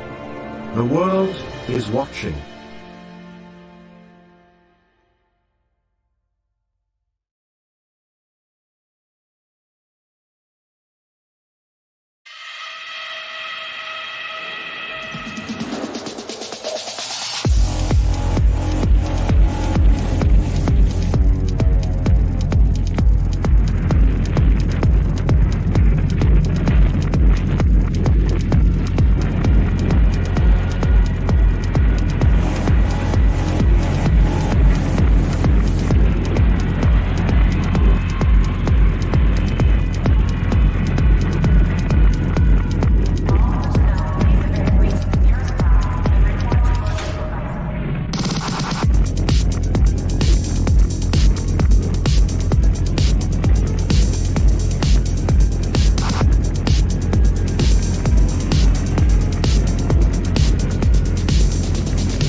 Maverick News.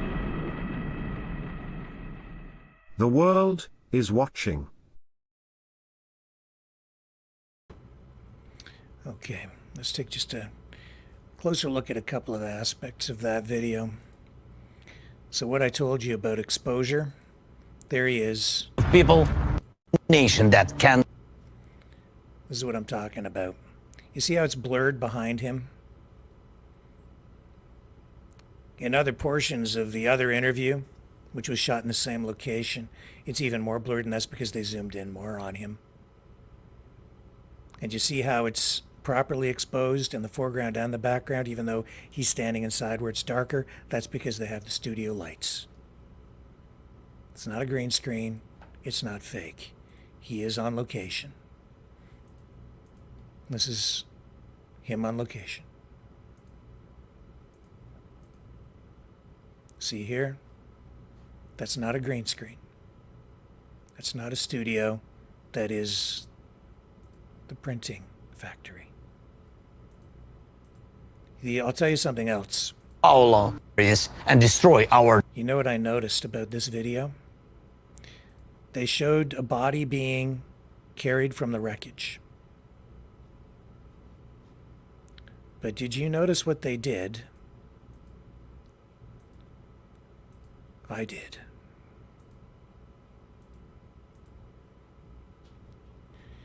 Let me slow this down.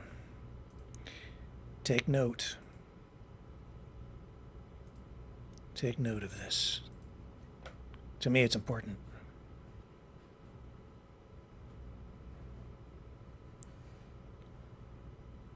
Look at what they've, right there. What did they do? They blurred the image of the body.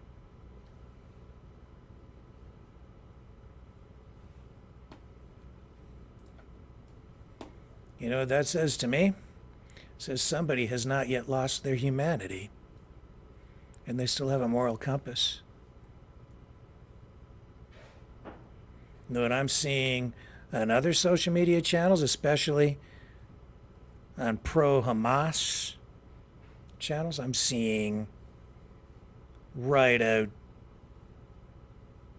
flat, gross, mutilated bodies. No blurring. Absolute shock value, and then they add production to glorify it. You know what that says to me? That's real.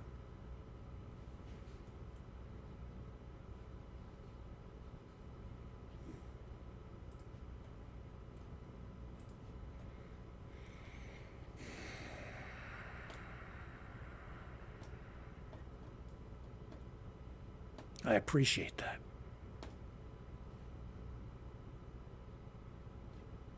I'm still in the middle of the road, though.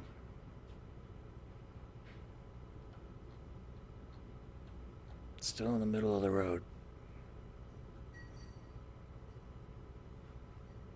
Some of my friends might not want to hear that. And they maybe don't want to see what I'm showing you. But truth is truth. And it goes beyond truth, doesn't it?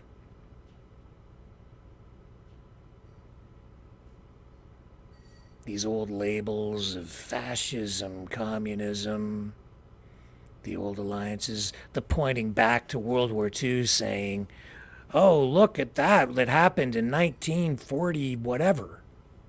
We're after the war and this and that. Better start looking at today. Better start looking in the mirror. Better start looking at your own darn country. Better start looking at where we're going.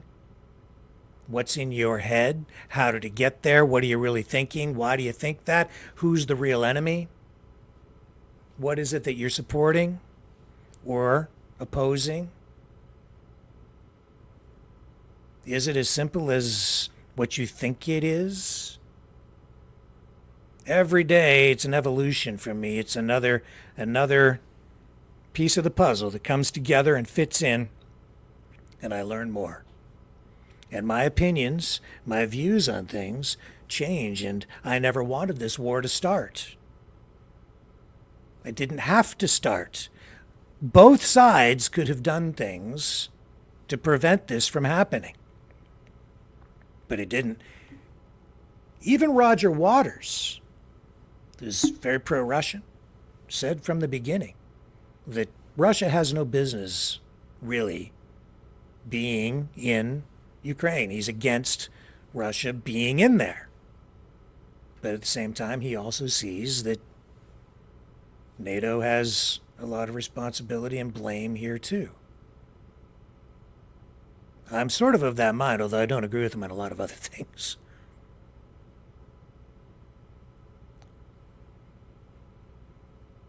It has to stop. This thing in Switzerland, Biden should get his ass over there. I don't care if Russia's not invited or if they were and they're not going or whatever the heck is good.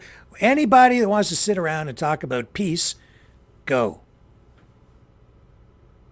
Get it done. If that's at least a starting point in order to create some sort of a foundation for the beginning of negotiations with Russia, go. Trudeau's going. He should. They should all go. Russia should go too. I don't know why they're not. I want to learn more about it. I want to talk to people more about that thing in Switzerland, this peace summit, global peace summit coming up next month. What can be done with that? What can that help somehow? What can we do to make that successful?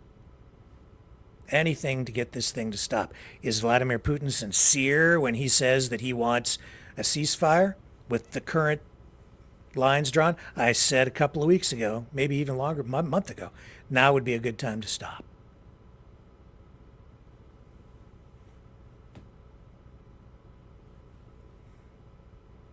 Is he sincere? Zelensky says he doesn't think that Putin is. What about the West? I don't know. But at least get some people together, put them in a room, kick them in the butt, come up with a solution to end this thing. And I appreciate you blurring that image. They didn't have to. They could have gone for shock value to rattle people's cages. And I said the other night, they really suck at the PR game, because what are they talking about here? They're talking about burned books. Fahrenheit 451. Look up the novel. To the Ukrainians, it's important. It's their culture. It's their way of life. It's who they are. It's their identity. I get it. But people here in the West, do you care that they're burning their books, destroying their culture? Probably not. It's not going to resonate with people here. They're not going to get public sympathy for that. It's not dead babies. Or isn't it? I mean, indirectly, you destroy a nation's culture. You bomb what they are, who they are. You're destroying who they are, right? Look at what's gone on in Canada with First Nations and the cultural genocide that we're told happened through residential schools and so on. Well, they're just a bunch of Nazis. No. Are there Nazis there? Yeah. Are there Nazis here? Yeah. Are there Nazis in the United States? Yeah. Are there neo-Nazis in Russia? Yeah. They're all over the place. You don't like them? Well, they live among us. But it doesn't mean they're all Nazis. And Ukraine, like it or not, is a nation state. Vladimir Putin might not like it, and he might not like that they want to join the European Union and ultimately NATO, but it doesn't really give him the legal right to go into that country and dictate. Although, I've said before, that you have to live with the reality of being next door to a superpower. And they don't want NATO on their doorsteps. I get all of this. But legally, no other country has the right to invade another country that is recognized as a sovereign nation. Period. That's what's going on in Ukraine right now. People forget that. Somehow the information campaign has become so powerful that we have people over here rooting for Putin. I'm in the middle of the road because I want peace and I want this to stop, and I wish it never had started. And I understand, I see both sides. I understand. We got to get to a solution, though. And I'll tell you, Ukraine, like Israel, like the West, losing the information war. We're losing the war. We're losing ourselves. We hate ourselves, we hate our country, we hate our government, we hate everything that is in the West now, so many of us. We complained just a few years ago that they were tearing down our statues and assaulting our heritage.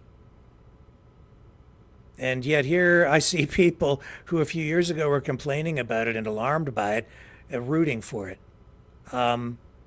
People need to shake their heads and wake the hell up and get your head screwed back on straight, even if it's only for self-preservation. It's on full display at the Libertarian Convention over the weekend. What a mess.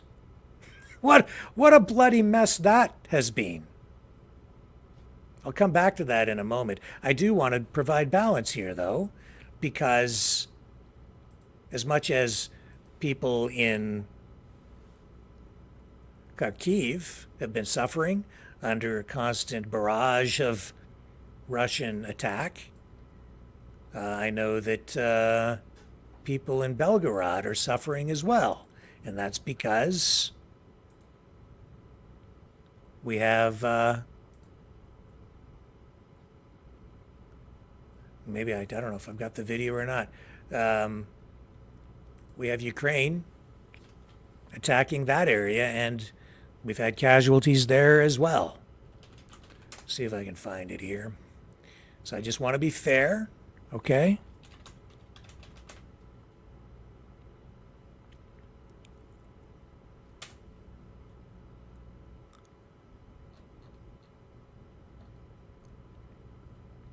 Yeah, so here's, this is not the video that was sent to me originally, but here's footage inside a hospital where some people were taken after missiles came down, I guess. It says residents complain that civilian hospitals are overcrowded with wounded Russian invaders. Medical personnel don't have time to provide assistance to other civilians or orcs yet. Yes, President Zelensky is right. It says Russian losses are 8-1 in favor of Ukraine. Maybe that's not what I was going to show you.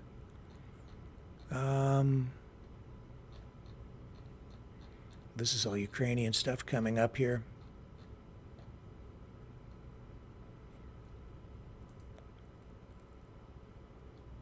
And that's the one around. I'm sorry, I don't mean to be so disjointed here. Okay, so here's the other side, okay? This is like a Russian perspective on what's going on in Belgorod, so I'll run this. So they're saying that the Ukrainian army did this. They're claiming that they've targeted the city center, claiming that they've done it intentionally to kill innocent civilians. Is that true?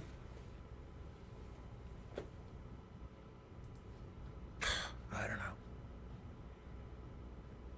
From what I just saw, here's just footage.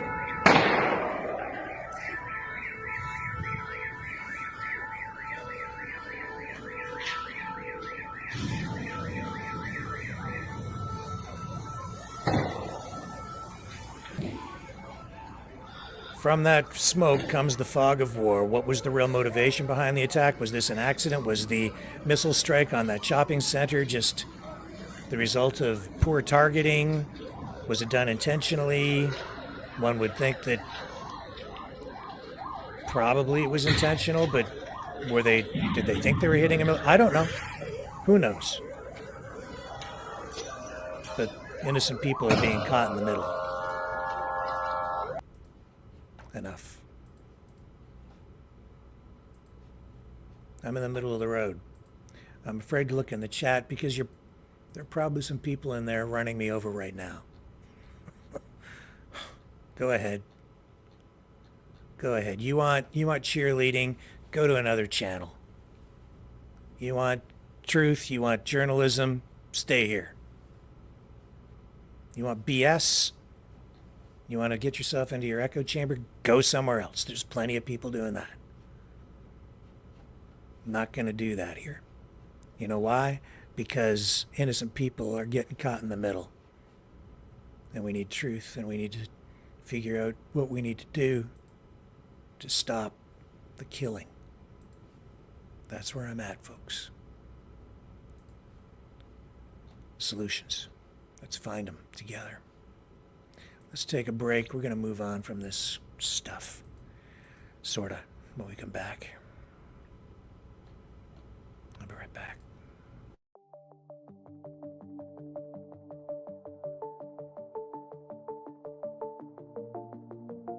Greetings, brave Mavericks. Our quest for truth continues. We go beyond fake news. Together we expose propaganda. Together we pull others out of rabbit holes. We are maverick thinkers. We are all unique individuals, defenders of individual rights and freedoms, credible, trusted, grounded in reality. Maverick News, Maverick News. Defending free speech, free speech. Donate at freedomreporters.com. Do it now. Tomorrow, maybe too late. Maverick News. The world is watching.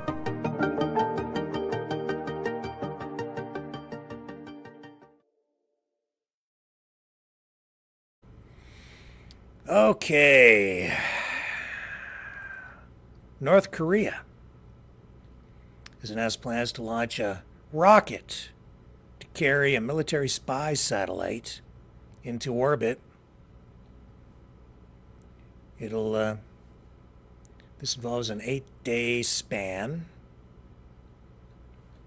And they issued this information, posted this, let South Korea and Japan know, but they're not happy.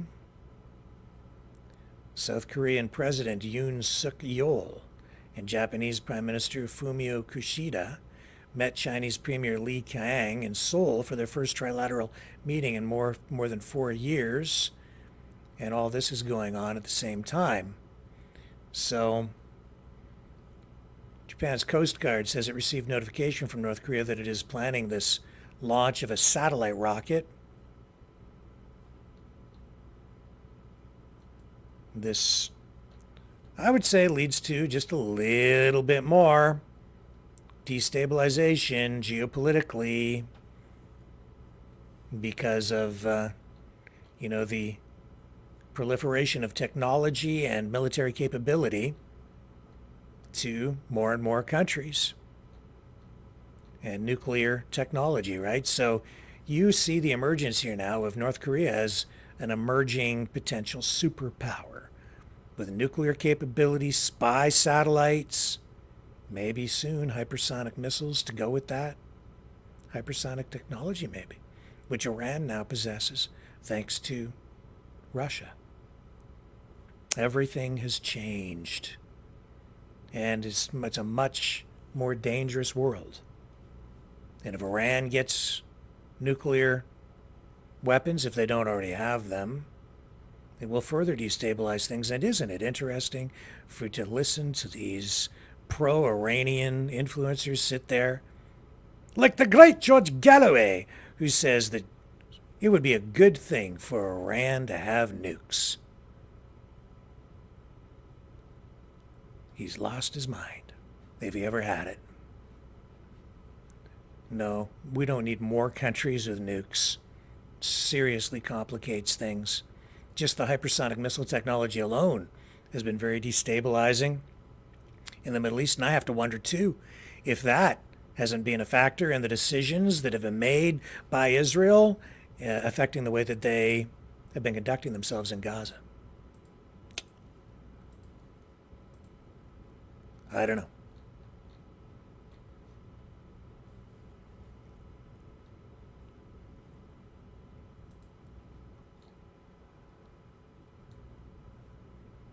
I don't know.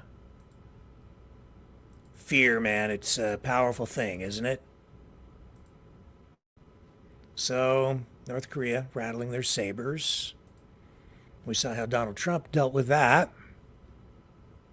Today in Canada, Susan Stevenson, the chairman of the Committee on the Protection of Political Freedoms in Iran, and Shahram Golenstene, a representative of the Iran Democratic Association, held a news conference in Ottawa. They were there to talk about the implications of the death of Iranian President Ebrahim Raisi in that helicopter crash that we've been covering here.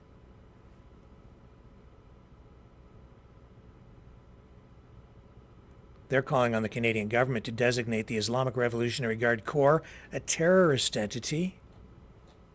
That's interesting. Let's run a little bit from that news conference today. And here she is. Conducted a reign of terror on the Iranian people for far too long. Yeah, let me bring you some of that. An intergroup author and international lecturer on the Middle East and human rights.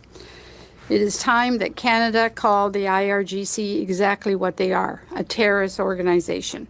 And I stand here today calling for Canada to do that, but also calling for other democratic countries, including the UN, to also name the IRGC for what they are, a terrorist organization.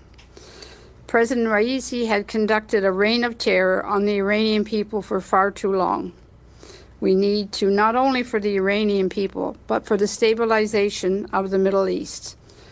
The terrible loss of lives in Israel and Gaza is a direct result of Iran and the IRGC's actions. It's time to make the voices of the Iranian people heard now, especially the Iranian women, in particular, who have rebelled against compulsory religion, compulsory government, and the compulsory hijab as just a few small examples. They will be freed from the shackles of oppression, and they will tread the path of progress and equality in a free Iran. Change is within reach for the Iranian people, but more importantly, and just as importantly, it would be a question of eliminating the human rights abuses and the terror that thousands of Iranian young men and women live every day under the fear of that regime. And it's all led by the IRGC.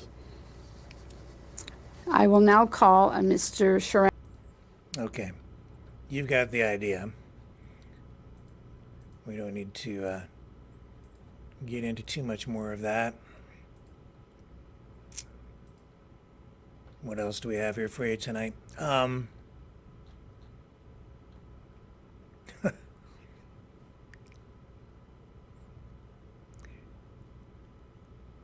Interesting. Okay, so Alex Jones has gone ballistic on RFK Jr. Kind of weird. Makes me wonder what's the motivation behind this. He's been sort of, like, I kind of like RFK Jr.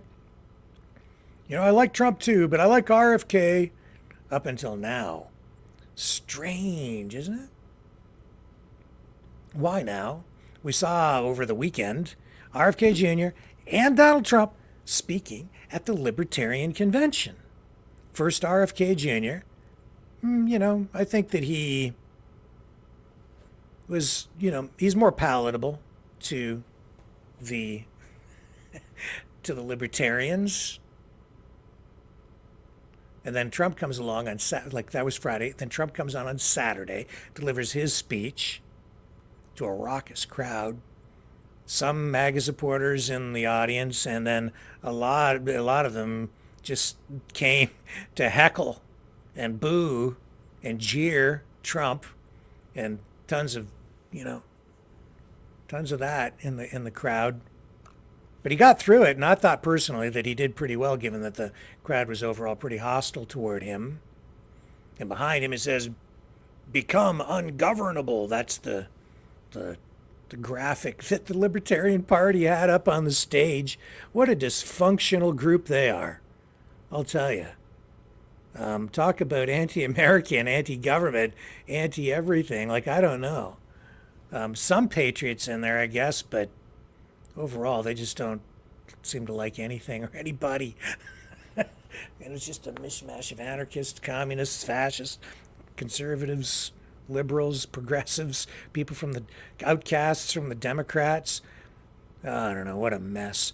But the one thing they have in common is they all distrust government and they don't like authority. That's about it. That's the only common denominator. In the end, it was Trump disqualified because he didn't even file paperwork, and he says he did it on purpose because he's not allowed to seek the nomination of another party because he's the presumptive GOP nominee. So if he took that, he couldn't have the GOP nomination, I guess. So he says if it wasn't for that, I would have won for sure. I would have had the Libertarian nomination too. I don't think so. Because they heckled him so much. They only brought him there so they could shout at him. That's at least 3/4 of them. And then he brought some of his own people, and that's what really helped him in the audience. On the RFK Jr. side, he was kicked off the first ballot. So I think they're upset with him because of his position on Gaza, myself. And a lot of the people, even in his own campaign, have come this close, and a lot of them, I think, have left him because of his position on Gaza. So he's been picking up support largely from Trump. The Trump side, the Trump supporters. I think, even though polling suggests it's the other way around, I think that's wrong. Totally wrong. I don't think, well, who knows? He is pretty progressive on just about every other file, right? And on most issues, he's pretty progressive. It's just the vaccines. That's the one thing that doesn't sit well with the Democrat side. Anyway, I digress. So who did they end up nominating to be their presidential contender? Chase Oliver. And so now the knives are out for him. This is their guy, and so now they're posting. I'm seeing all these posts about Chase Oliver, and people are coming after him now. Not that he's like a threat to anybody, from what I'm seeing, man. As far as I can tell, this guy's sort of a no-name. I think Trump was right. They're just going to get their regular 3%. But those who are opposed to him are now pointing out the inconsistencies in his policies over time. This politician, who has been involved in politics at different levels over time, has previously expressed support and has participated even in rallies for organizations like Black Lives Matter, even though he's claiming to be a libertarian. Anyway, here's a clip, and I'm not even sure what's in it. I'm just kind of running this thing blind, but this is not I don't believe this is from the convention. This is from another event where a poster is just trying to outline what this guy really stands for. So I'm here to talk about not just the injustice that Cop City brings, but what militarization of police brings to us. I was in the streets in summer of 2020 when we were peacefully protesting the murder of George Floyd, the murder of Breonna Taylor and others. And it was the Atlanta police who decided to bring the tanks rolling down the street and who decided to call in the National Guard. It was y'all who corralled us. It was y'all who were pepper spraying and tear gassing us. It was the police who were pulling people out of their cars and arresting them for no reason other than the fact they were lost on the night of the protest. And so what does the police get in reward for that?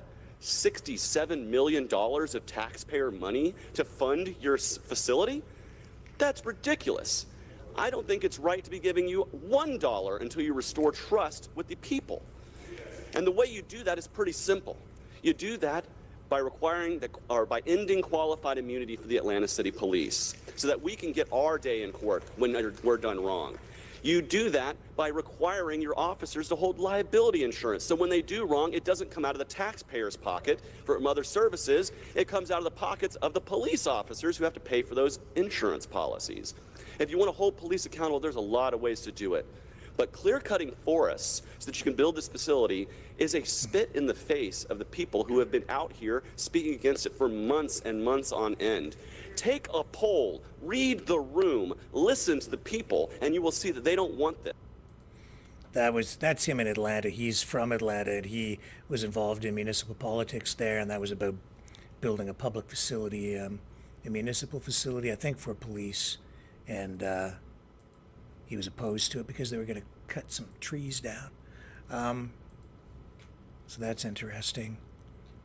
What else did he have to say? I don't know. Doesn't really matter. Anyway, that's their guy. Will he win? Nope. Will it be a spoiler? He won't get that much support, I don't think. The Libertarians, I guess they were trying to stick to their principles and not endorse or nominate a Republican or a former Democrat, either one of those two guys, to represent them in the upcoming presidential election. Now, it is interesting, though, I think, to see Alex Jones now at this time, in this period in the presidential election, in the race, to come out and go full nuclear on RFK Jr. Hang on here. Let me get this queued up for you. I'll just give you a little taste of this. And when we come back on the other side, he goes off on RFK Jr. and he's basically declared war on the guy. We'll have to assess this and figure out why. Hello, world. Are you awake?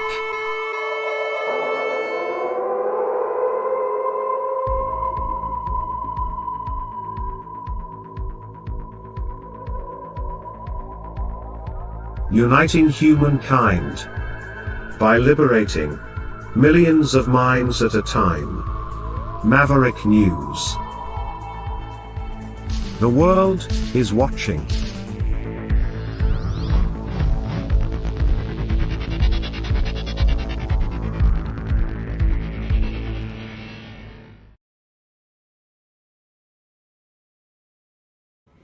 Okay, here's the clip. Got an update on stuff. I saw today that RFK accepted his nomination virtually. I guess he was there on Friday. Great. I thought it was weird he wasn't there. I don't know what to make of it. But if people want to sit there and defend RFK, we'll just get into him being pro-gun control. We'll just get into him saying he wants to take the guns from people. We'll get into him supporting all of that. We'll get into him saying he wants to arrest people that deny climate change. Okay? In fact, I'm going full warpath on RFK Jr. How about that? Starting tomorrow. So get ready.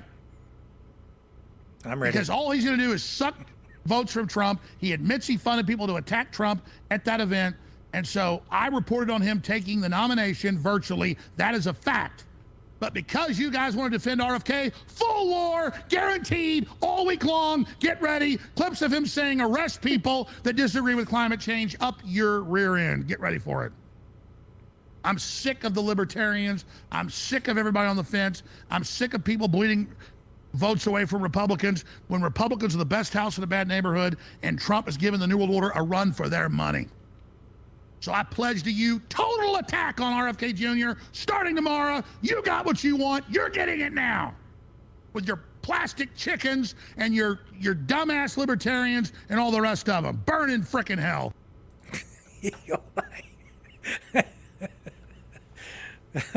Yeah, they were handing out those rubber chickens at the Libertarian Convention so that they could hold them up and squeak them during Trump's speech didn't work. Didn't make a difference. He still came out of it looking okay. Oh man. Oh man. Interesting development. Now, why would Alex Jones do that? What do you think? I'm going to look in the chat. I'm going to get brave here for a second. Does anyone have any idea why Alex Jones would do that right now, at this point in the election? Let me scroll down and look in here. Share your thoughts. Tell me what you think. I'll put it up on the screen. Tell me. What do you think? Why?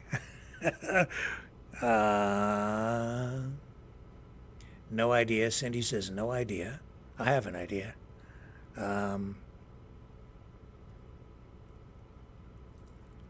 Juicy says Alex Jones is welcome at any time to prove me wrong and go full tilt peaceful Carnation Revolution Olympian. In the meantime, he looks like a Knights of Malta thespian. Lori says Trump's Secret Service literally confiscated the rubber chickens before his speech. Did they do that? There you go. Now there's a good use for the Secret Service. Okay, hands up. Drop your rubber chicken. Dragon says he is triggered. He was, wasn't he? That's it. Drop your rubber chicken. All of you. Chickens down. That's funny. Oh, I didn't know that they did that, but thank you for letting me know. That's important information.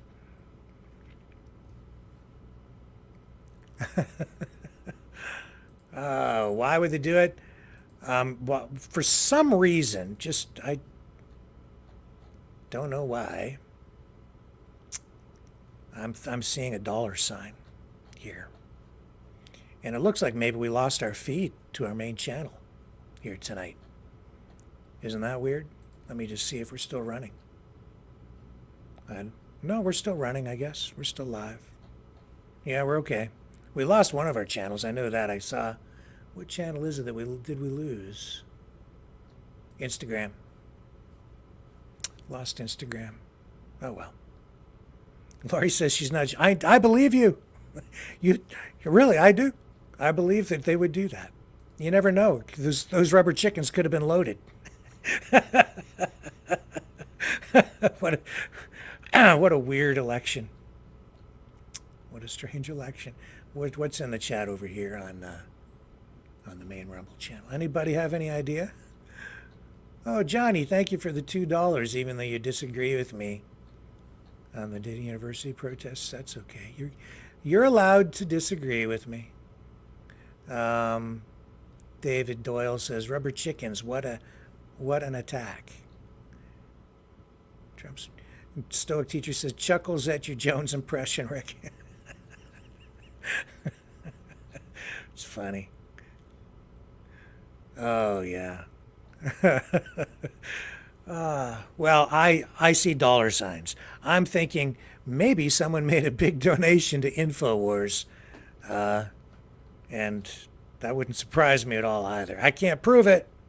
I'm just saying, well, he's not going to endorse Biden for sure, but Magic Moon says Alex does have insights. Sometimes he seems to.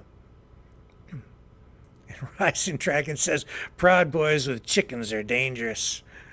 It is funny. Well, that gets us to a time in the evening when I am inclined to wrap things up.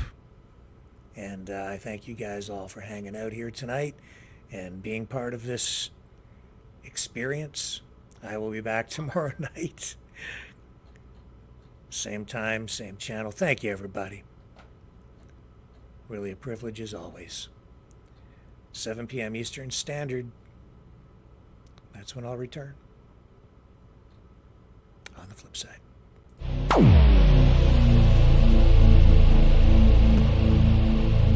This has been a Maverick Multimedia production.